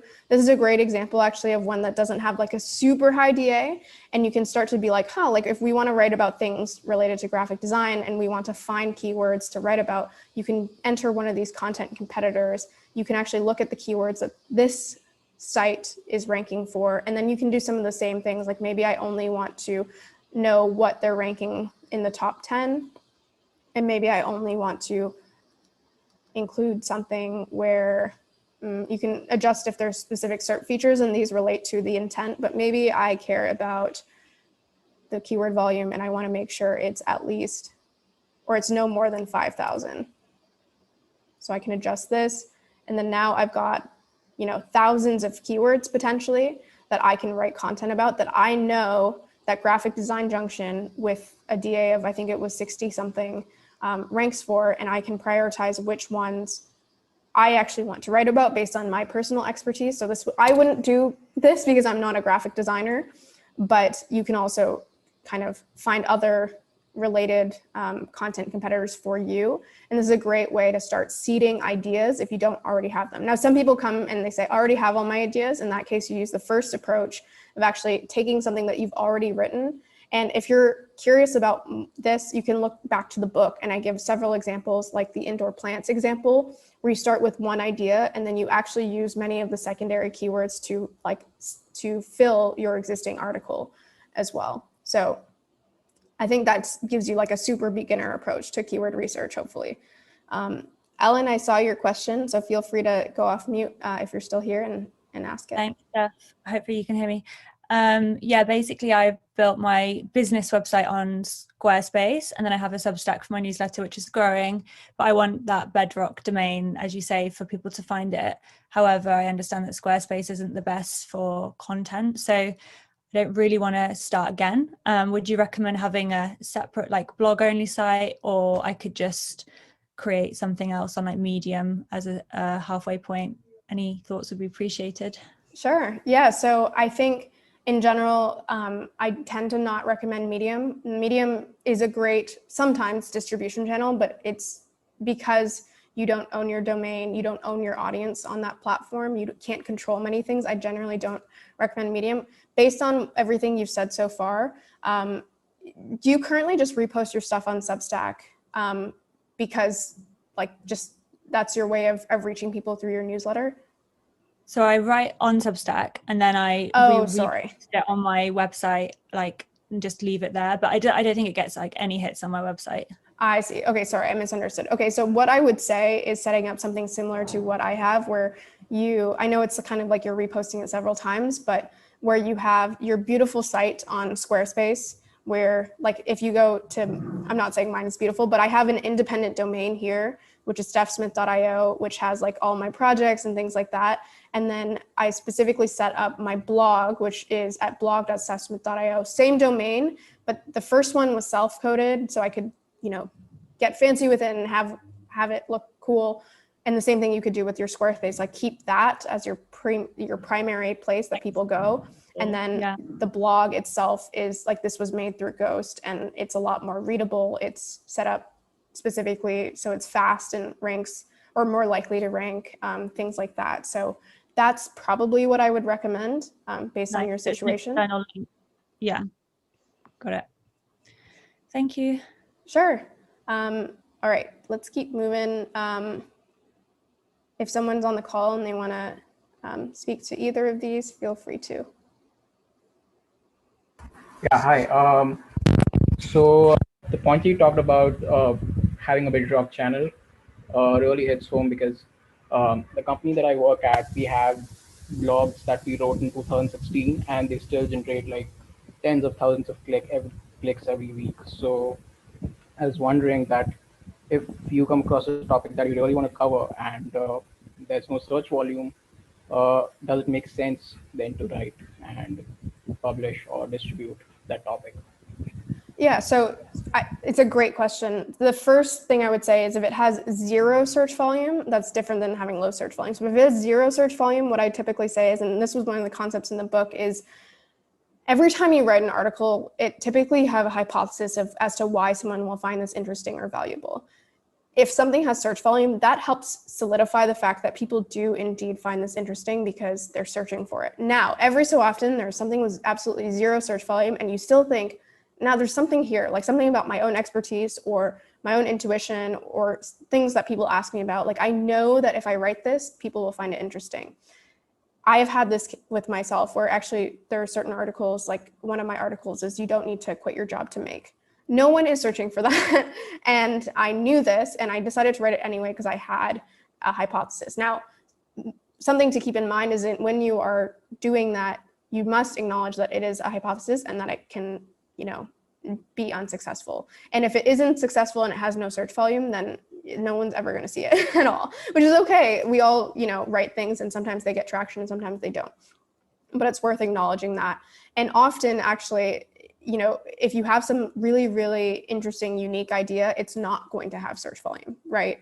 But you have to acknowledge the difference between something that people are already interested in finding versus something that you think uniquely you know, or you have insight into, and that you're willing to take this bet of people who are going to find this interesting. And in that case, something to also keep in mind is the different channels that you might leverage, right? So if it's something that you think is really unique and different, you might expect that to trend on something like a Hacker News versus if you write something that a lot of people are searching for, like how to start a blog, that's more likely to actually get traction through something like Google. So that's the first thing. If it has, so that the first thing is if it has zero search volume. If it has little search volume, that I often, especially if you don't have a high DA, I actually encourage people to target those because Google is quite competitive, especially early on. If you don't have a high domain authority and you haven't written much online before, Google hasn't recognized you as a high authority site, in which case it's very, very unlikely that you would be able to rank for something highly competitive like how to write a blog, right? So, and this is why Ahrefs is a great tool where you can actually get a sense of the keyword difficulty. And really, I think I go over this in the book or give an example of really what keyword difficulty is looking at the domain authority or the page authority of the things that are ranking there already. And this is just like, it just makes it much easier to assess what what the keyword difficulty is, but you can go through the same exercise by looking at what's ranking already on a page that you're looking to target and looking at the DAs of those different articles. So I would say often if you don't have a high domain authority already, I actually encourage you to go for low difficulty keywords. And often, not always, but often a low difficulty keyword is a keyword with little search volume. So that's kind of important to differentiate. Is it zero search volume or low? If it's zero, then you really are making a bet on whether you think something can uniquely take off and get traction on something likely like a viral platform. If it has low search volume, it may also be able to take off on some of those viral platforms. But in that case, you do have opportunity to probably rank for them more easily than something with a lot of search volume just starting out. And also I would keep an eye out for things that you think will grow over time. It's sometimes hard to predict this, but if you are writing about something with low search volume today, is there some sort of reason that you think that actually in 3 years, this will have a lot more search volume? If yes, then you're actually probably making a good bet there, right? Where you're getting in early and Google can recognize you can rank there early on, and Google's less likely to boot you from something you already rank for than to rank you for something highly competitive that a lot of people are already ranking on. Does that help answer your question? Yeah, that was really helpful. Thanks. Great. Someone's asking, is there an alternative to Ahrefs or a cheaper SEO keyword tool? Yes, absolutely. So Ahrefs is, I'm not associated with them. I literally, I don't even think they have a referral program. But Ahrefs, in my opinion, is the best tool in terms of the expansiveness of their tool set. But if you cannot, it is expensive. So there's a couple different options. One is keyword planner, and it is actually arguably better than Ahrefs in some ways. It doesn't have as many features, but the reason I'd say arguably better is because it's actually through Google, right? So Google is the one that has all of this information about what people are searching for. They run the platform, and so the information they have is a lot more accurate than something like Ahrefs. I would say it does have less features, but the way to get access to Keyword Planner is you unfortunately need an AdWords account. But there are ways, just Google it, like how to get free access to Keyword Planner. There are ways to set up an AdWords account, do a free campaign, and then you still get access to the Keyword Planner tool. So that's another one that I tend to recommend. Keywords Everywhere, you'll see it's a browser extension. I really like Keywords Everywhere. It doesn't have as many of the features as the first two, so it doesn't allow you to do some of the very intensive keyword research, but it does allow you to do keyword research in the browser. So if you guys noticed when I was actually doing this, 100 best logos, you can see the volume up here, and you can actually see, sometimes you can actually see the trend. So if I look up hard kombucha, for example, I think what I will see, unless I disabled it, yeah, you can see the trend data. Right. So that's also a nice, interesting way where I was just speaking to how some keywords like this only apparently has 61 searches per month, but you do see this is growing, right? And perhaps if I start writing about this today, I can get in early on this particular topic before a lot of larger brands actually start writing about it. So that's important to keep in mind. And Keywords Everywhere, I like a combination of these tools where Keywords Everywhere is not free, but it's very, very, very cheap. I spent like $10 on it a year ago and I'm still using the credits. Keyword Planner can be free if you set it up correctly, and then Ahrefs is the most expensive one. And then I will also just direct you to the resource directory. In here, there is a full list of tools that someone in the community, Joao, he helped put together. These tools came directly from the book, so they are also in the appendix of the actual PDF. But you can see here, he helped organize them in this Notion table, and you can see there is a bunch of, let me see if I can find it in here, a bunch of tools that are SEO specific in here, or there should be. Let me see if I can find them. SEO. Actually, there might not be, but there are some in the book itself. So if you are not keen on these 3 tools, there are several others that other people recommend. And I see someone in the chat also recommending a couple. There are tons, quite frankly, and a lot of them do the same thing today. A lot of them will get you far enough. I would say that if you do have the budget and you or if you have a company, for example, that can expense it, Ahrefs is by far the best and the easiest and the most comprehensive to use. All right. Regarding blogging, someone is asking, would you recommend starting with the Ghost basic plan and then upgrading as its audience grows? So this is new to me that Ghost has a basic plan. I think they just added it. So let's actually pull it up real quick, because in the past, Ghost only had the $30 a month plan. So it looks like they have the starter plan, which is 25,000 views per month, and a lot of the other things that you need to start out. So what I would say is, so I have a lot of good things to say about Ghost because I've used them and find it much more intuitive and also just better in terms of like the speed and the functionality than something like a WordPress. So I've pretty actively promoted Ghost throughout this course because I personally use it and enjoy it. In the past, when I did that, before they had their starter account, I encouraged people, you can set up a $5 droplet on DigitalOcean, but it does take a little bit of dev work. I have a tutorial if people are curious, but now that they have the starter plan, I would encourage people to probably go with this. It just makes it way, way easier. You don't have to worry about your own servers.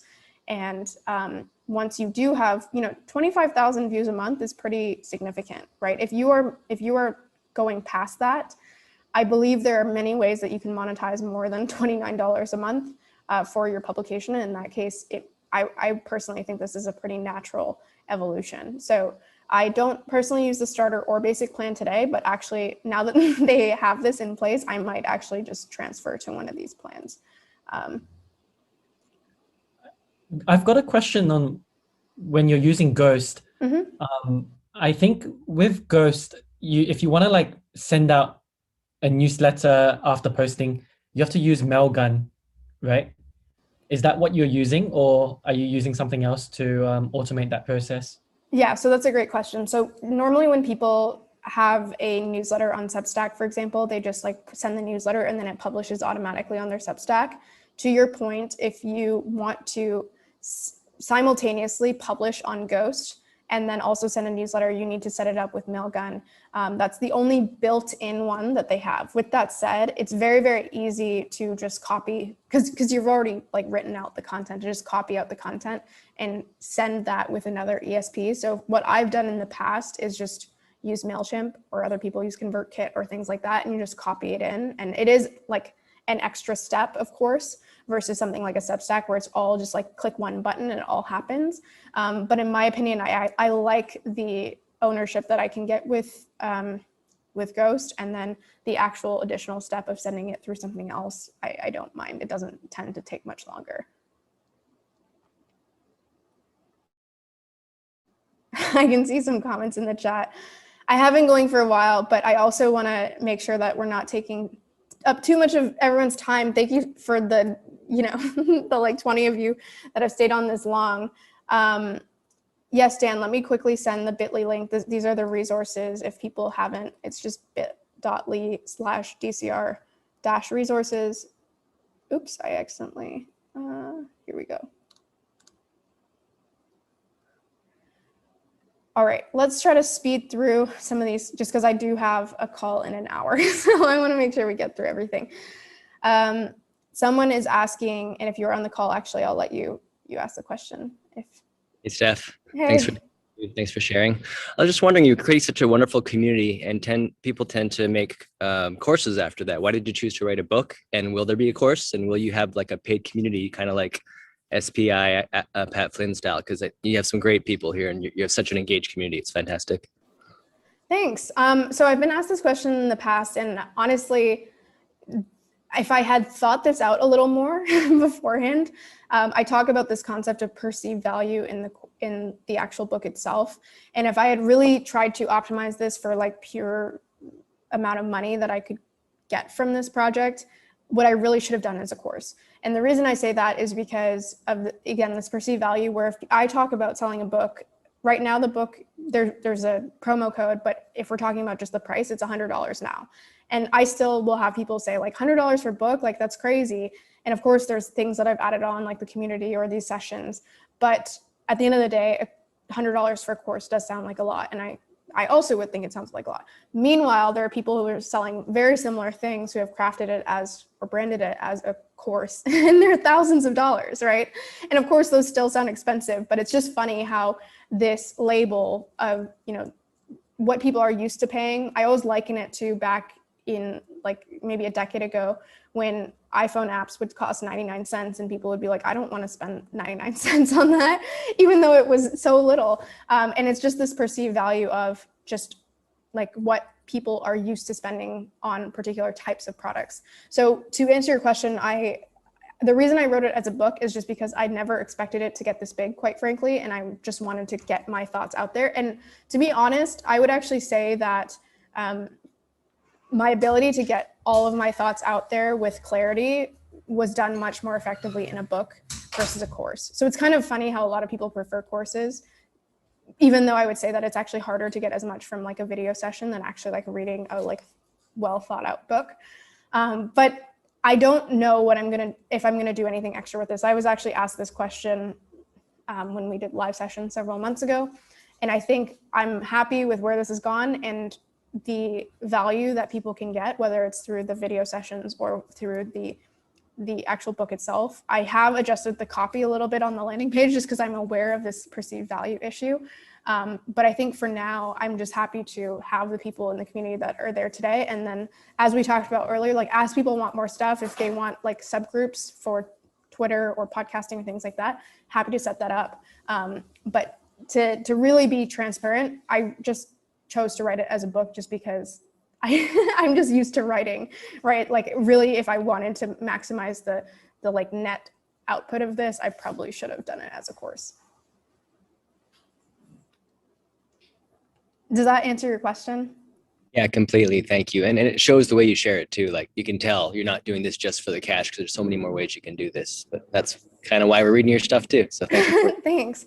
Well, yeah, that's the thing. I think there's a lot of ways that I could maximize the growth of this, but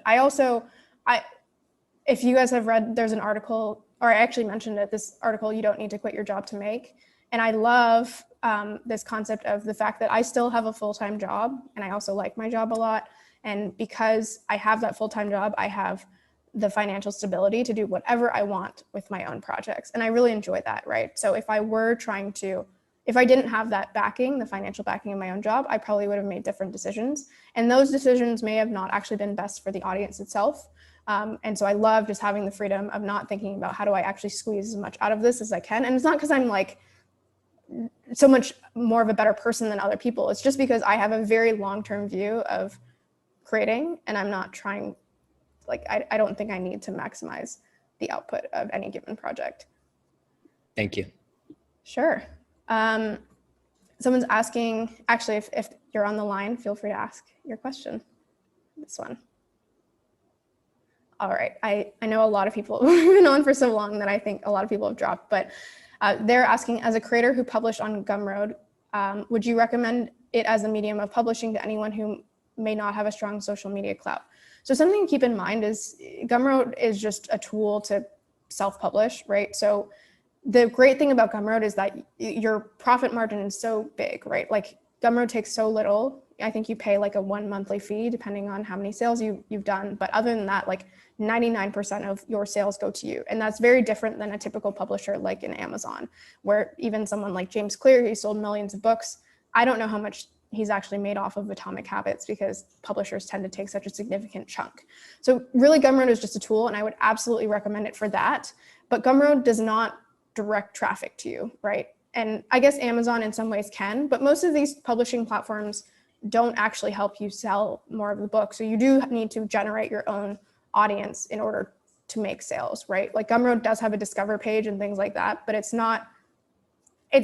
think I've gotten like a handful of sales through their discover page. So if you're expecting that Gumroad or other tools will actually generate sales for you, I think that may be a misconception. But as a tool itself, I liken Gumroad to Ghost in some ways, where there are some tools that try to do everything for everyone, like a WordPress that, on WordPress, you can create an e-commerce store, a conversion landing page, a blog, etc.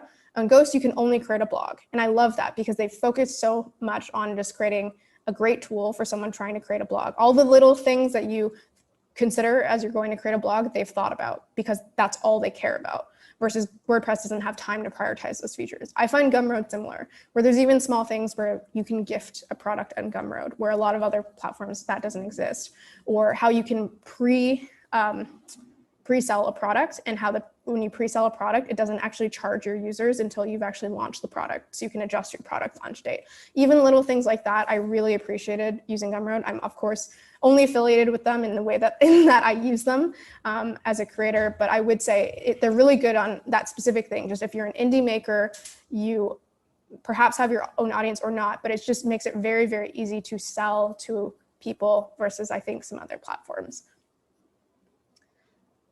Okay, so next question, when should you start monetizing? Should you start early even with a small audience or wait till a certain size? A lot of these questions there's no correct answer with, but I will go back to something that I talked about in the second chapter of building your home, which is really just that when you're building your home, let me see if I can pull this up. When you're talking about paid or free stuff, there really is no perfect time to gate your content. But as soon as you start gating your content, let me see if I can find, yeah, this is what I'm looking for. The main con of gating your content is losing your distribution vector. So as soon as you put your content behind a paywall, that content can't be seen by anyone other than the people who you've already converted. So I think that's really, really important, and probably one of the most common mistakes I see as creators is they get very excited to create a paid publication, for example, and monetize their content and be paid directly for their work, but then they're really, really restricting their growth. There are, of course, pros also to gating your content, but I would say that's something really, really important to keep in mind if you're thinking about monetizing. Another thing to keep in mind in that matrix is what are you really looking for, right? Are you looking to just have like a stable income from your work, or are you looking to really like grow your personal brand? If it's the latter, you probably want to allow as much time as you can to really grow that audience before you start to monetize it. That's basically what I did with this. So I started writing for a while before I actually started creating any paid products. And I was able to do that again because of this concept of not needing to quit my job to make, right? I had the financial stability to make those decisions as I wanted to. It's kind of, you can compare it to like gating your content versus not, to something like bootstrapping versus VC, right? A lot of VC companies, they really want scale. And so for that reason, they're willing to sacrifice the short term and spend a lot of money. I'm not saying you need to spend a lot of money, but really invest for a time period to grow an audience before actually monetizing that audience and making that audience profitable. So you can think about it similarly and reflect that as it relates to your own goals. Someone is asking, how would you, I'm just going to really go through these quite quickly because I know there's still quite a few here. And then if there's any extra questions for those still online, happy to answer them. But someone is asking, how would you adapt your approach if you're applying it to a client or third party?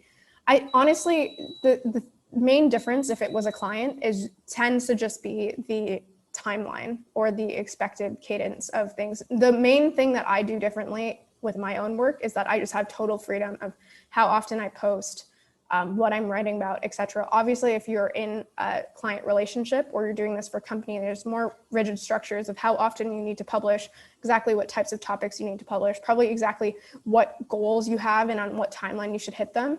But I would say, other than those things, the fundamentals about that I talk about in the book in terms of like finding your differentiator, building your home, using certain distribution channels, having Bedrock through SEO, all of those still stand. That's really it. When I wrote this book, I wanted it to be really widely applicable to whether you're an independent creator or whether you're running a large content team at a company. All of these still apply, just kind of like the logistics of how often you publish or things like that would differ for a client or third party. The next question is, if you're on the call, because this sounds like someone specific, feel free to speak up. All right, so someone is saying, I'm slowly building my voice on Twitter as the multi-passionate creator. A lot of people resonated with this topic and have been doubling down on this. So they've been encouraging people to find their unique voice online by exploring all of their interests in public and then niching down when they're ready to monetize.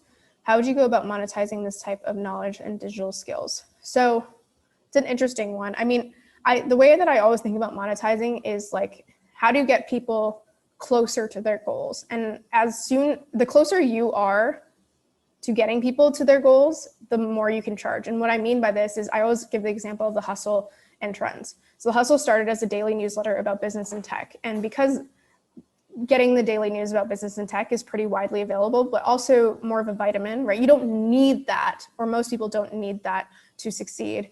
Then it made more sense to make that free. Now, if you take that same audience and you wonder what are their true goals, and for a lot of those people, it's like to start a business or to become a successful investor, things like that, then as you get closer to their real goals or helping them get to their real goals, you can start to charge. And that's what Trends was, right? So Trends was like, okay, taking this existing audience, how do I actually help them think of business ideas, operate their businesses, get in touch with other creators. And all of a sudden that became more of a painkiller versus a vitamin. And in that case, we could monetize and monetize a lot more significantly as well. And so you would want to kind of ask that same question about your audience. So what are their core goals? So these people, it sounds like if they're multi-passionate creators, like, are they looking to make passive income? Are they looking to become well-known as, in their own right as a brand? Et cetera, et cetera. So really you can kind of just go through an exercise of writing down like, who is my audience? Hopefully you've already done this at some point, your 100 true fans. And then of that audience, like, what are their goals? Like what keeps them up at night? If they were to set their own yearly goals, like what would be on that list? And then as you've identified those goals, like what can I create that takes them, if you imagine like a spectrum and how far they are from their goals, like how can I take them like closer, halfway, 2/3, et cetera, to their goal? And in that case, then you can really start to think about monetizing because you're helping them in a much more discreet way than maybe some of the free content that you're actually providing. Okay, so there's still a couple questions in here. So I'm gonna go through, these are the other questions, probably gonna be a little scattered, but someone is asking, actually, I'm gonna move this one down to the podcast section. And I'll get to it shortly, but I'm going to do some of these other ones. If you are just starting out, should you post a couple of blogs before sharing the links out? Or is it okay to send out a link when you have 1 or 2 blog posts? How do you deal with a newbie cold start problem? I think you can absolutely start sharing as soon as you have a link. Of course, if you only have 1 post on your blog, if people go to read more of your content, there won't be anything there. But I think there's no need to have like a big library of blog posts already out there to start. I think that's actually something that restricts people pretty often, is they think that things need to be perfect or really well developed before they start, and then they never actually end up launching anything because it's never at the point that they're very happy with. So I would just really encourage you to, yes, start sharing your stuff as soon as you're ready and as soon as you have created like literally your first article or your first newsletter. I have previously written on LinkedIn. Should I recreate the same post on my blog? So it depends, because obviously certain things tend to be written on certain platforms differently than other. Like I know there's not always, I don't know if you do this, but sometimes there's a specific voice on LinkedIn, and perhaps that voice, if it's written, for example, like peer-to-peer, that may not work as well on a blog. But what I will say is that you should absolutely repurpose, or sometimes you hear people use the term merchandise, their content across platforms. So it's not that you shouldn't post stuff from LinkedIn on your blog. It's just you might have to adjust it slightly so it makes more sense for like an evergreen user, for example, who doesn't know you. But this is one of the biggest things that I encourage people to do. I will see people write newsletters. I know someone personally that wrote a newsletter for years, and he never shared it very much outside of the newsletter itself. And recently he started to share some of his posts from his newsletter on Twitter, and one of his threads recently, which was really just like taking existing content that already existed, it got like 6,000 likes. And so I really would encourage you, yes, to take things that you've already put in the work, right?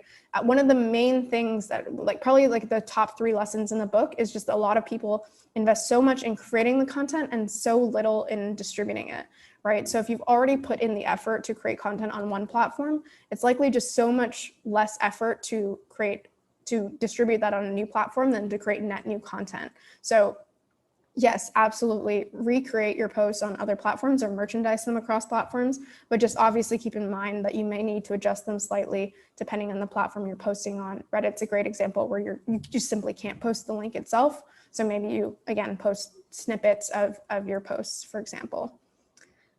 Someone is asking, how do you create your graphics? The graphics I created in Adobe Illustrator, and I took a course that literally only takes, I think it was either 4 or 8 hours. I can pull it up because I think I actually have it linked on my site. I think this is an affiliate link, but I have actually taken this course if I go to it. So let me just pull it up. I took it in, yes, this Adobe Illustrator Essentials training course. It literally, if I just pull this up, actually, you can see it is definitely an affiliate link, but it took, so it's 9.5 hours. I think they may have actually extended it, but I took this entire course in a day, and everything that, all of the illustrations in the book that I created were directly from learning about this course. And you can see it's literally $10. So let me just share this in the chat for those who are curious, but you can also go to stephsmith.io/open. That'll take you to this page, and you can see Adobe Illustrator CC. I would really encourage you to learn things like Adobe Illustrator just to the basic level. If you've ever heard of the T-shaped employee, it just allows you to do so many more things than your like strict area of expertise. And I think it really helps you. If I were to have hired someone out for those graphics, I'm sure they would have done a great job, but they may not have captured the things that I was looking for exactly how I was hoping to capture them. So thank you for saying that they look good. All right, finally, we're moving on to the bonus chapter of audio and podcasting. If you haven't listened to this, you can again go to the DCR resource library. It's somewhere in here. And if you go back to the main page, you can see it linked in here, and you can access, there's 4 chapters, or 4 mini chapters, I should say. And the playlist is linked here in addition to the slides. So if you're interested, Chrome extension, Vicky's asking, what's the Chrome extension you're using to save text into different colored folders? That is something called Weava. I'll just pull it up while we're on the topic. Weava Highlighter, it's for highlighting specific things on the web. And then you can, save it into different folders. Readwise as well is one that I think a lot of people use to highlight and save things on the web. I also have Readwise here. I just don't tend to not use it for that particular purpose. All right, so if you're interested, you can go to the DCR library and get access to this additional chapter. I say this at the beginning of the chapter. I will say that one of the things I really liked about writing the book, the main book, was that I had so much experience in this area. I had built publications from the ground up, both personal and commercial. I have not built a successful podcast. I haven't tried yet. But I have been around My First Million, for example, which is the Hustle podcast. And I also have studied podcasts and am in the process of launching my own podcast. So a lot of the information there is things that I have actually started to do myself. And but I just wanted to make that caveat because I think it's important to say what you know well and also what you don't know as well. So the first question is, how do you see if people are sharing your newsletter or podcast? This is, I think, a question related to earlier when I mentioned that you want to, if you're looking for KPIs of what people are or if you're looking for KPIs to know if you're successful, one of the best things to do is to see if people are sharing your work. So there are a lot of tools that actually help you track this. So one of them is obviously just like, there are different Twitter tools where you can actually aggregate your mentions. I think there's also a tool called, I think Sumo helps you do this, but there's also a tool called Mention, I think. Yeah, there's several tools where you can use, where you can basically get notified if your brand or your name is getting mentioned in places. I also use a tool called, there's one called F5Bot. And there's so many of these as well. F5Bot is specific to just a couple platforms like Reddit, Hacker News, or Lobsters. Mention, I think, is more of like an enterprise level thing, but there's so many tools that actually help you track when people mention you. And I would encourage you to use a couple of these and test them out. But in general, I think I would say that if you are getting mentioned a lot, you will hear about it, right? People will tag you on Twitter, or people will email you, or you'll see in your analytics. Actually, I should have mentioned this. The best way actually to see how you are doing is to go into your Google Analytics and sort by source. And you can actually often pick up when you're mentioned places. Now, it's important to note that a newsletter often won't show up in your analytics because that's a direct source unless they're actually directly adding UTMs, but sometimes they don't. But in general, if you go into your sources in GA, that's where you can see where all your traffic is coming from. And that's a great way to say, oh, I had no idea I was featured in this place. So that's an important thing to keep in mind. And one thing I want to point out here is your podcast. If you're creating a podcast, you need to, and this is one of the suggestions in the section, you need to create a page that people can actually go to for your podcast that's unique, that's not your Apple RSS feed, because if you send people directly to your Apple RSS feed, there's no way for you to track that, right? There's no way for you to know if people are getting there. And it's also not really optimized. So if I, for example, show you my first million podcast, so this is the page, candidly, we can improve it, but I will say that this is a page where if people go here, they can learn about the podcast, they can subscribe to it on different channels, they can find the best episodes. But importantly, we know how many people are coming to this page, how often it's being shared, because we own this page. This page, on the other hand, I don't know how many people are coming to the Apple Podcast preview page. I know through analytics how many people are listening to each episode, but I would say that this is a really important, very small thing, but you need to make a page that you actually control for your podcast so you can track some of these things. Someone is asking, what if you have only 5 listeners or people to share your podcast to? How do you get feedback on that? I mean, it sounds silly, but share your podcast with 5 people and see how they react, and see if those 5 people, ideally if they're in your target audience, if they ask for more, right? So there's another trick of getting feedback is sometimes when you ask for feedback directly, people will not be as transparent with you. But what you can always count on is if something is good, people will ask for more of it, right? So sometimes actually at The Hustle or at Trends, we will write certain sections and we'll do them a couple times. And then if we cut them out, you see if people care or not, right? And it's much easier to determine if something's needed or wanted by cutting it out than saying, hey, are you enjoying this? Because people will often say yes, even if they don't need it, right? So share with your 5 listeners or your 5 people that you can, and see, do they ask for another episode? Do they check in with you about it? Or are they, do they listen to it once as a favor and then never ask for anything further?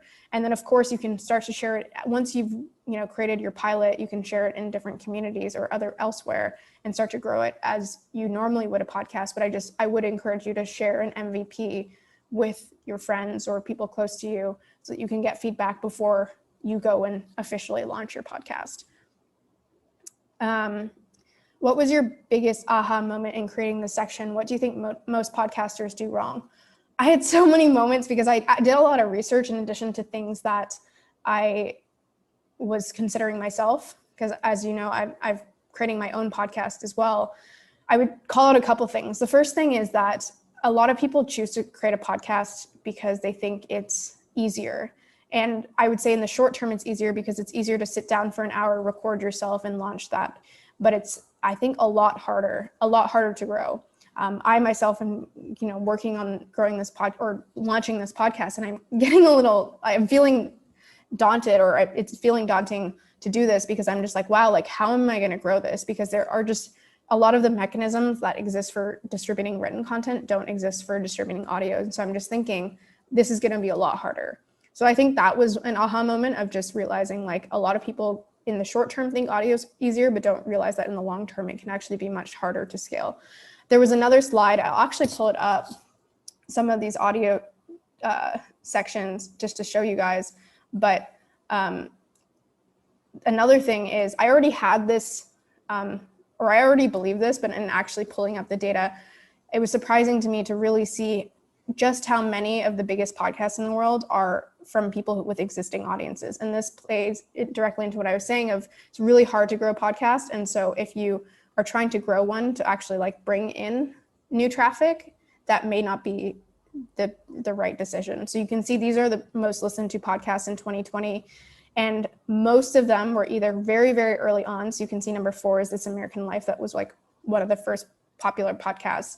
But then most of the other ones are either from someone with a big audience of their own, like Joe Rogan or Bill Simmons or Michelle Obama, or from an existing organization that has a big audience as well, right? So the New York Times or NPR or Barstool Sports.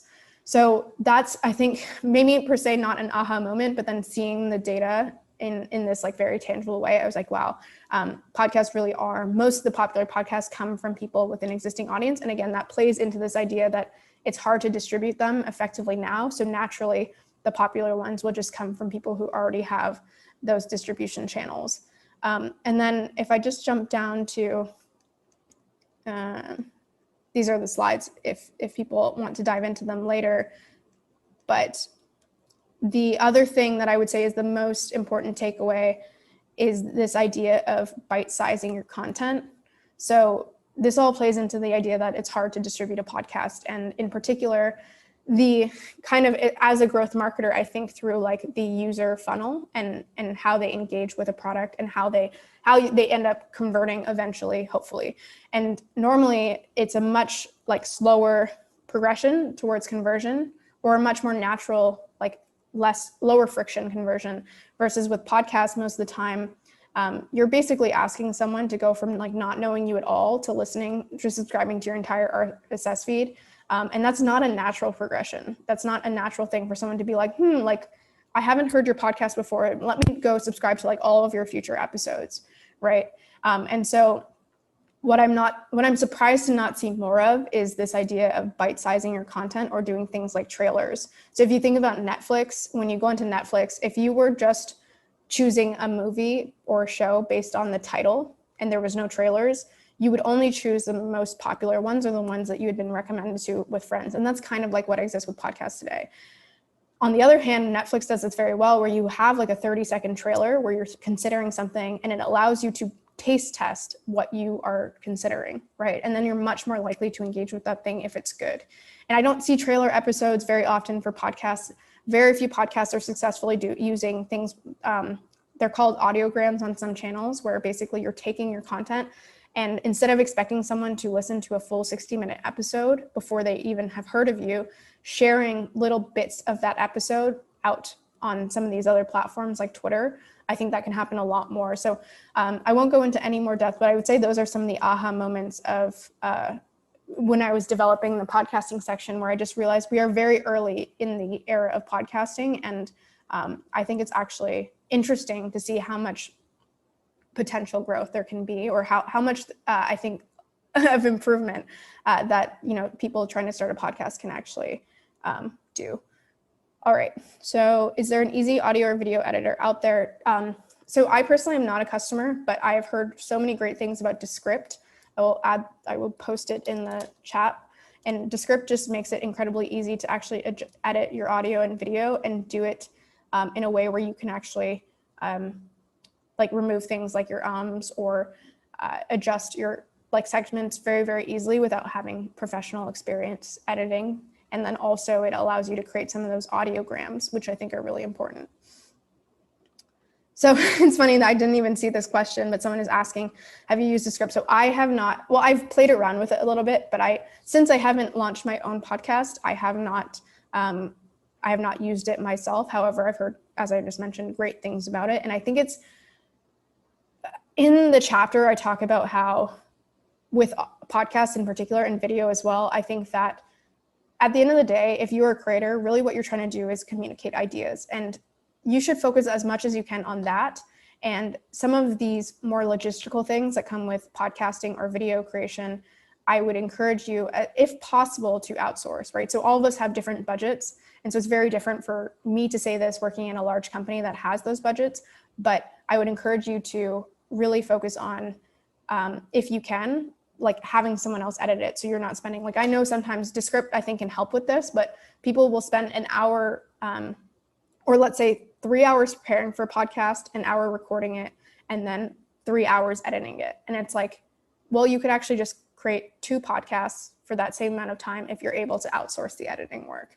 And so I would encourage you, if you don't have the budget, or if you want to edit yourself, to use Descript based on what I've heard, but I can't personally vouch for it that much because I haven't used it very much myself.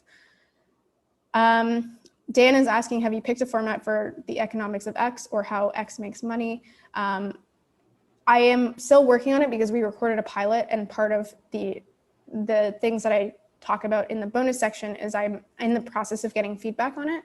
The current format is likely a mix between conversational and then also a hybrid with basically like a research section as well. So the front half would be discussing a business model, and the back half would be more like My First Million, where you're discussing how you can actually like take that idea and replicate it in other places.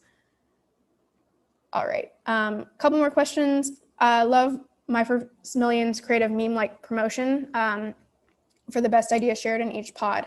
Any ideas that you recommend to promote a podcast in a creative way?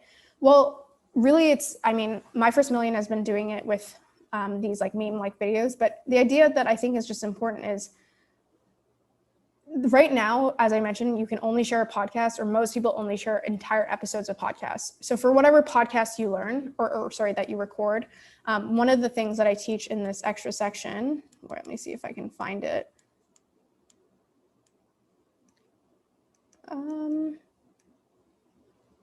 Here we go. So with every pod that you record, start with a question of, what do you hope that someone takes away from this particular podcast, right? And if you're starting with a particular question that you hope gets answered, when you actually go to distribute your work and take a section of that podcast, focus on that, right? So is there a particular segment of the pod that really, really answers a really concrete question that you think is interesting to your audience? And so there's so many different ways that you can actually kind of edit a podcast, but I would say if you go into a podcast with a particular thing that you're trying to communicate, then on the other side of that coin, when you actually go to promote it, start by sharing that thing, right? Because that's going to be the most interesting, most tangible seed that people will hook onto. But in the same time, if you allow me, Steph, it's also that if it's by yourself, then you sort of answer, or at least you have a higher chance to answer to this initial assumption that you start with. However, if you do have guests, it's not always guaranteed that you will achieve, like you'll answer the question or the assumption that you start with. What would you, or how would you look at when you don't know what the outcome will be when you have a guest and you don't know how they'll answer and if they will actually provide value? Yeah, it's a great question. One of the things that I have, like, if you end up going through the section, I probably have like maybe not a negative opinion, but I am wary of interview style podcasts, I'd say more than the average person. And one of the reasons for that is because I think a lot of people love the idea that the interviews are a growth hack where you're basically piggybacking off of another person's audience. But it's a short-term growth hack. And then there is this one point here that I think is really important. I'm going to bold it. But listen to your own videos before watching them. If you are bored, people will be extra bored. This is just say podcast, but I'll add this here. If an episode is not good, do not air it. I think this is really the point that I'm trying to mention here, because I think the same way where if you wrote a blog post and you felt like it was really just not quite there, you wouldn't publish it, right? even if you spent the time getting, putting together an outline and getting it to be almost there, if it wasn't quite there, you probably wouldn't publish it. And the same thing is true, even if you put through the effort of getting, contacting someone, spending an hour with them on the line, and then you listen and you're like, there's not really much here, or, I didn't really, what I hoped we would get out of this, we didn't quite get out. Perhaps if you got something new out, great. But if there really isn't much substance there, my opinion is that you should not air it. Because the same way that people grow to think of you as as a newsletter writer, for example, as a really solid newsletter writer, because every time you hit their inbox, it's really high quality. The same thing is true with audio, where if you come out with 3 great episodes, but it's followed by 3 kind of mediocre episodes, they're probably going to stop listening. And so I would say if you really can't find anything that is really wow, I share this 30-second clip and it's really, it's a lot of value, or maybe not 30 seconds, maybe it's 3 minutes, then I would say, if you can't find a clip, I guess is what I'm trying to say, then I would question whether the pod is worth airing. Does that make sense? Yeah, I guess, that, and also on the other hand, of course, trying to hone your interview skills and still find the gem and find somebody to open up, the show with the spicy wings, that Sean Evans really knows how to ask questions and make it interesting regardless how boring the interview could be. Yeah, I guess, of course, it's very, one of the things that I think also is underrated about interview style is people think they're really easy, but it's quite hard to do a very good interview style podcast, and you're competing with so many people. And so I think in general, my concept there was just, if you're asking someone to listen to 60 minutes, let's say, or maybe even 30 minutes of a podcast, and you can't find a great 1-minute segment from it, I would question whether the podcast is worth airing, right? Because why would someone, if you can't find a section that people can engage with on a bite-sized basis, why would they spend the longer portion of time in their life on that, Yeah, thank you, Steph. Sure. Someone is asking, how much time do you think My First Million spends on research? I don't want to speak for Sean or Sam, but I think it's one of the things that I think is so great for them about My First Million is it really fits what they do every day anyway, right? And so something like podcasting or writing can feel like a lot of work if you are doing nothing related to that thing. And that's another kind of going full circle. One of the first questions is should I write about things that I'm personally interested in or things that I think people will find interesting? My First Million is the epitome of just things that Sean and Sam find interesting and that they happen to run into in their everyday life. Bringing up Trung again, his Twitter is, he's able to tweet so much about certain topics because he's spending all day writing about those topics anyway for The Hustle. And so I don't think they actually spend that much time on research in terms of actively seeking things out, but that's great because they actually just get to passively research things through the, Sam is running a syndicate now, and I know Sean has a fund. So all the companies that they see through there, all the different stories you read about in The Hustle, all of the different companies you read about in Trends, they all get exposure to that just through their own lives. And so I don't think they need to do as much active research. All right, 2 more questions. Should I share projects or communicate under one large umbrella company brand, or alternate by sharing some projects with a personal brand, for example, Steph Smith, or others linked within an umbrella brand? So this is tough. I mean, this question gets asked a lot, even outside of podcasts, where people ask, should I start a personal brand or not? I think there's a lot of things to keep in mind here, and it depends on your personal preference.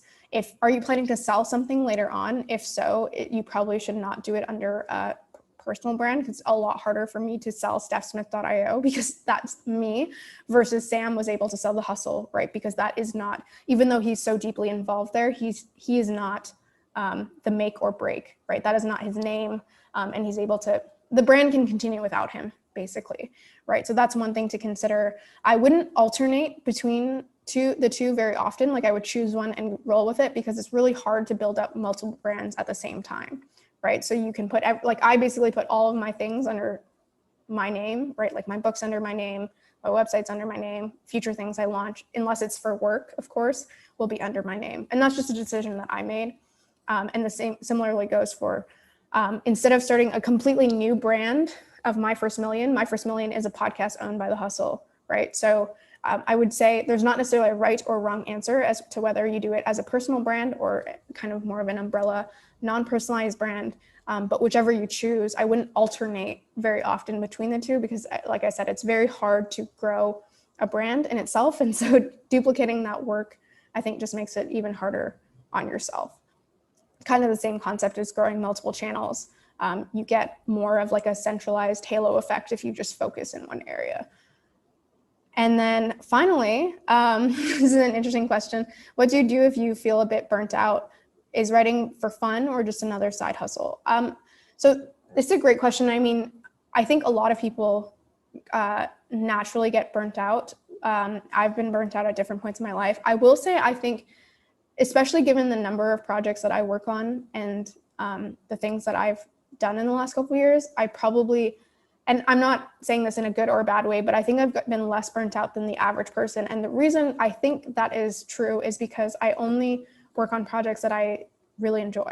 And that really comes back to this article I've mentioned many times throughout this conversation. You don't need to quit your job to make, because I have this financial stability that comes from my job. And then any projects that I work on, whether it's my book, whether it's learning to code or something completely different, it's things that I chose to do because I enjoy. And, you know, some of them have been very, very successful and have helped me in other ways and actually like further solidified my financial stability. But I would say that I'm able to do them because I actually enjoy them, right? And when you enjoy something, you tend to get less burnt out. The other thing I would say about burnout, and I would say also burnout is, I think, actually like a scientific or maybe medical issue at points. So I am not a professional there, and I am certainly not like an expert on burnout.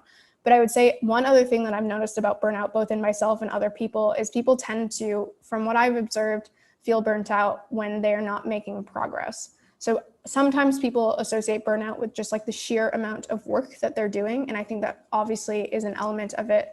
But what I've found is that when I feel burnt out, it really is just more of a representation of the delta between how much work I'm putting in and my expected output or impact, right? Like I expect that if I'm working so damn hard, like I should feel like I'm moving somewhere.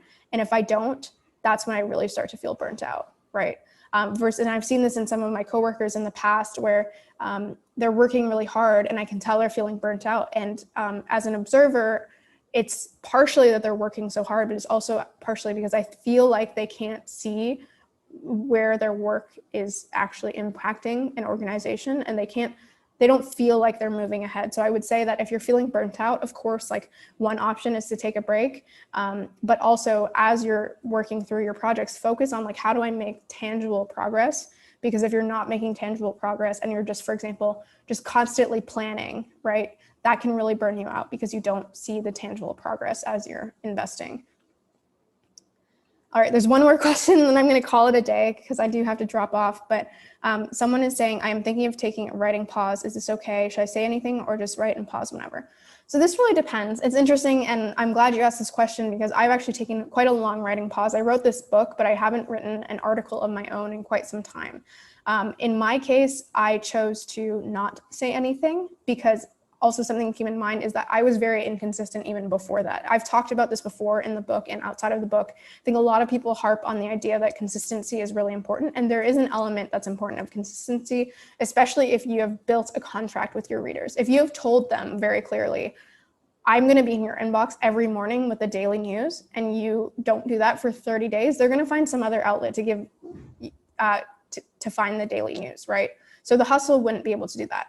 However, if you are just something that people enjoy, that they learn from, and that they don't have any expectation as to when they might receive something of value in their inbox, I personally don't think there's any need to actually let them know, hey, I'm taking a break. Now, some people do a combination of this. So Paul Jarvis has sunsetted his newsletter, but in the past, he would every December say, hey, you don't need another newsletter in your inbox, and I don't need to write another newsletter over the winter break. So I'm not going to send you anything for December. Enjoy and see you in the new year. So you can do things like that, and it's really up to you. And I think it really depends on the contract you have with your audience and their expectation with you as to whether they expect something at a certain cadence or whether they don't, right? And if they don't, then I don't think you actually need to let them know. I will caveat that and say that likely when you return, anytime you take a significant break, there's a higher chance that you will have more people churn. But I think that's just natural. You're always going to have people churn. And I think it's very natural to take a break if you need it. And that's actually what, like I said, I've actually done this myself. And I know that when I send a new article in the coming, weeks or months, that I will see a much higher than expected on a normal send amount of churn. But I also think that more important than consistency, if that's not a core tenet of your relationship with your readers, is the value you drive, right? So I think one of the reasons I've always been a little inconsistent is because I rather make sure that every time I show up in someone's inbox, it's really, really good, versus just sending an email because I feel like I've promised people that it's time for them to receive another email, right? So that's the way I would kind of view that question. And I think definitely if you are feeling less inspired, less interested in writing, that a break would be helpful. And that's what I found. And sometimes all it takes is a break to just get like newly invigorated and excited about what you're working on. So that's it. I know that was so long. I can't believe some of you are still on this 2.5 hours. Thank you so much for the kind words in the chat. I definitely think if you guys find this useful, maybe not, well, we could potentially do Monday or monthly, sorry, but certainly something like quarterly would be doable. And if you guys also just have any transient questions or things that come up, the community is a great place to ask those questions. And I tried to go in there as often as possible, but there's also a lot of great other creators who have a lot of insights. So I'm going to stop sharing. Thank you so much for those still on the call. And I see Daniel's message about 8 a.m. BitClout. You can just look up Steph Smith IO and BitClout on Twitter, and you can find my personal opinions on that. But anyway, I'm gonna drop. But thank you so much, everyone, and I will send out this recording in the next day or so if anyone needs it. All right. Thanks, everyone. Bye.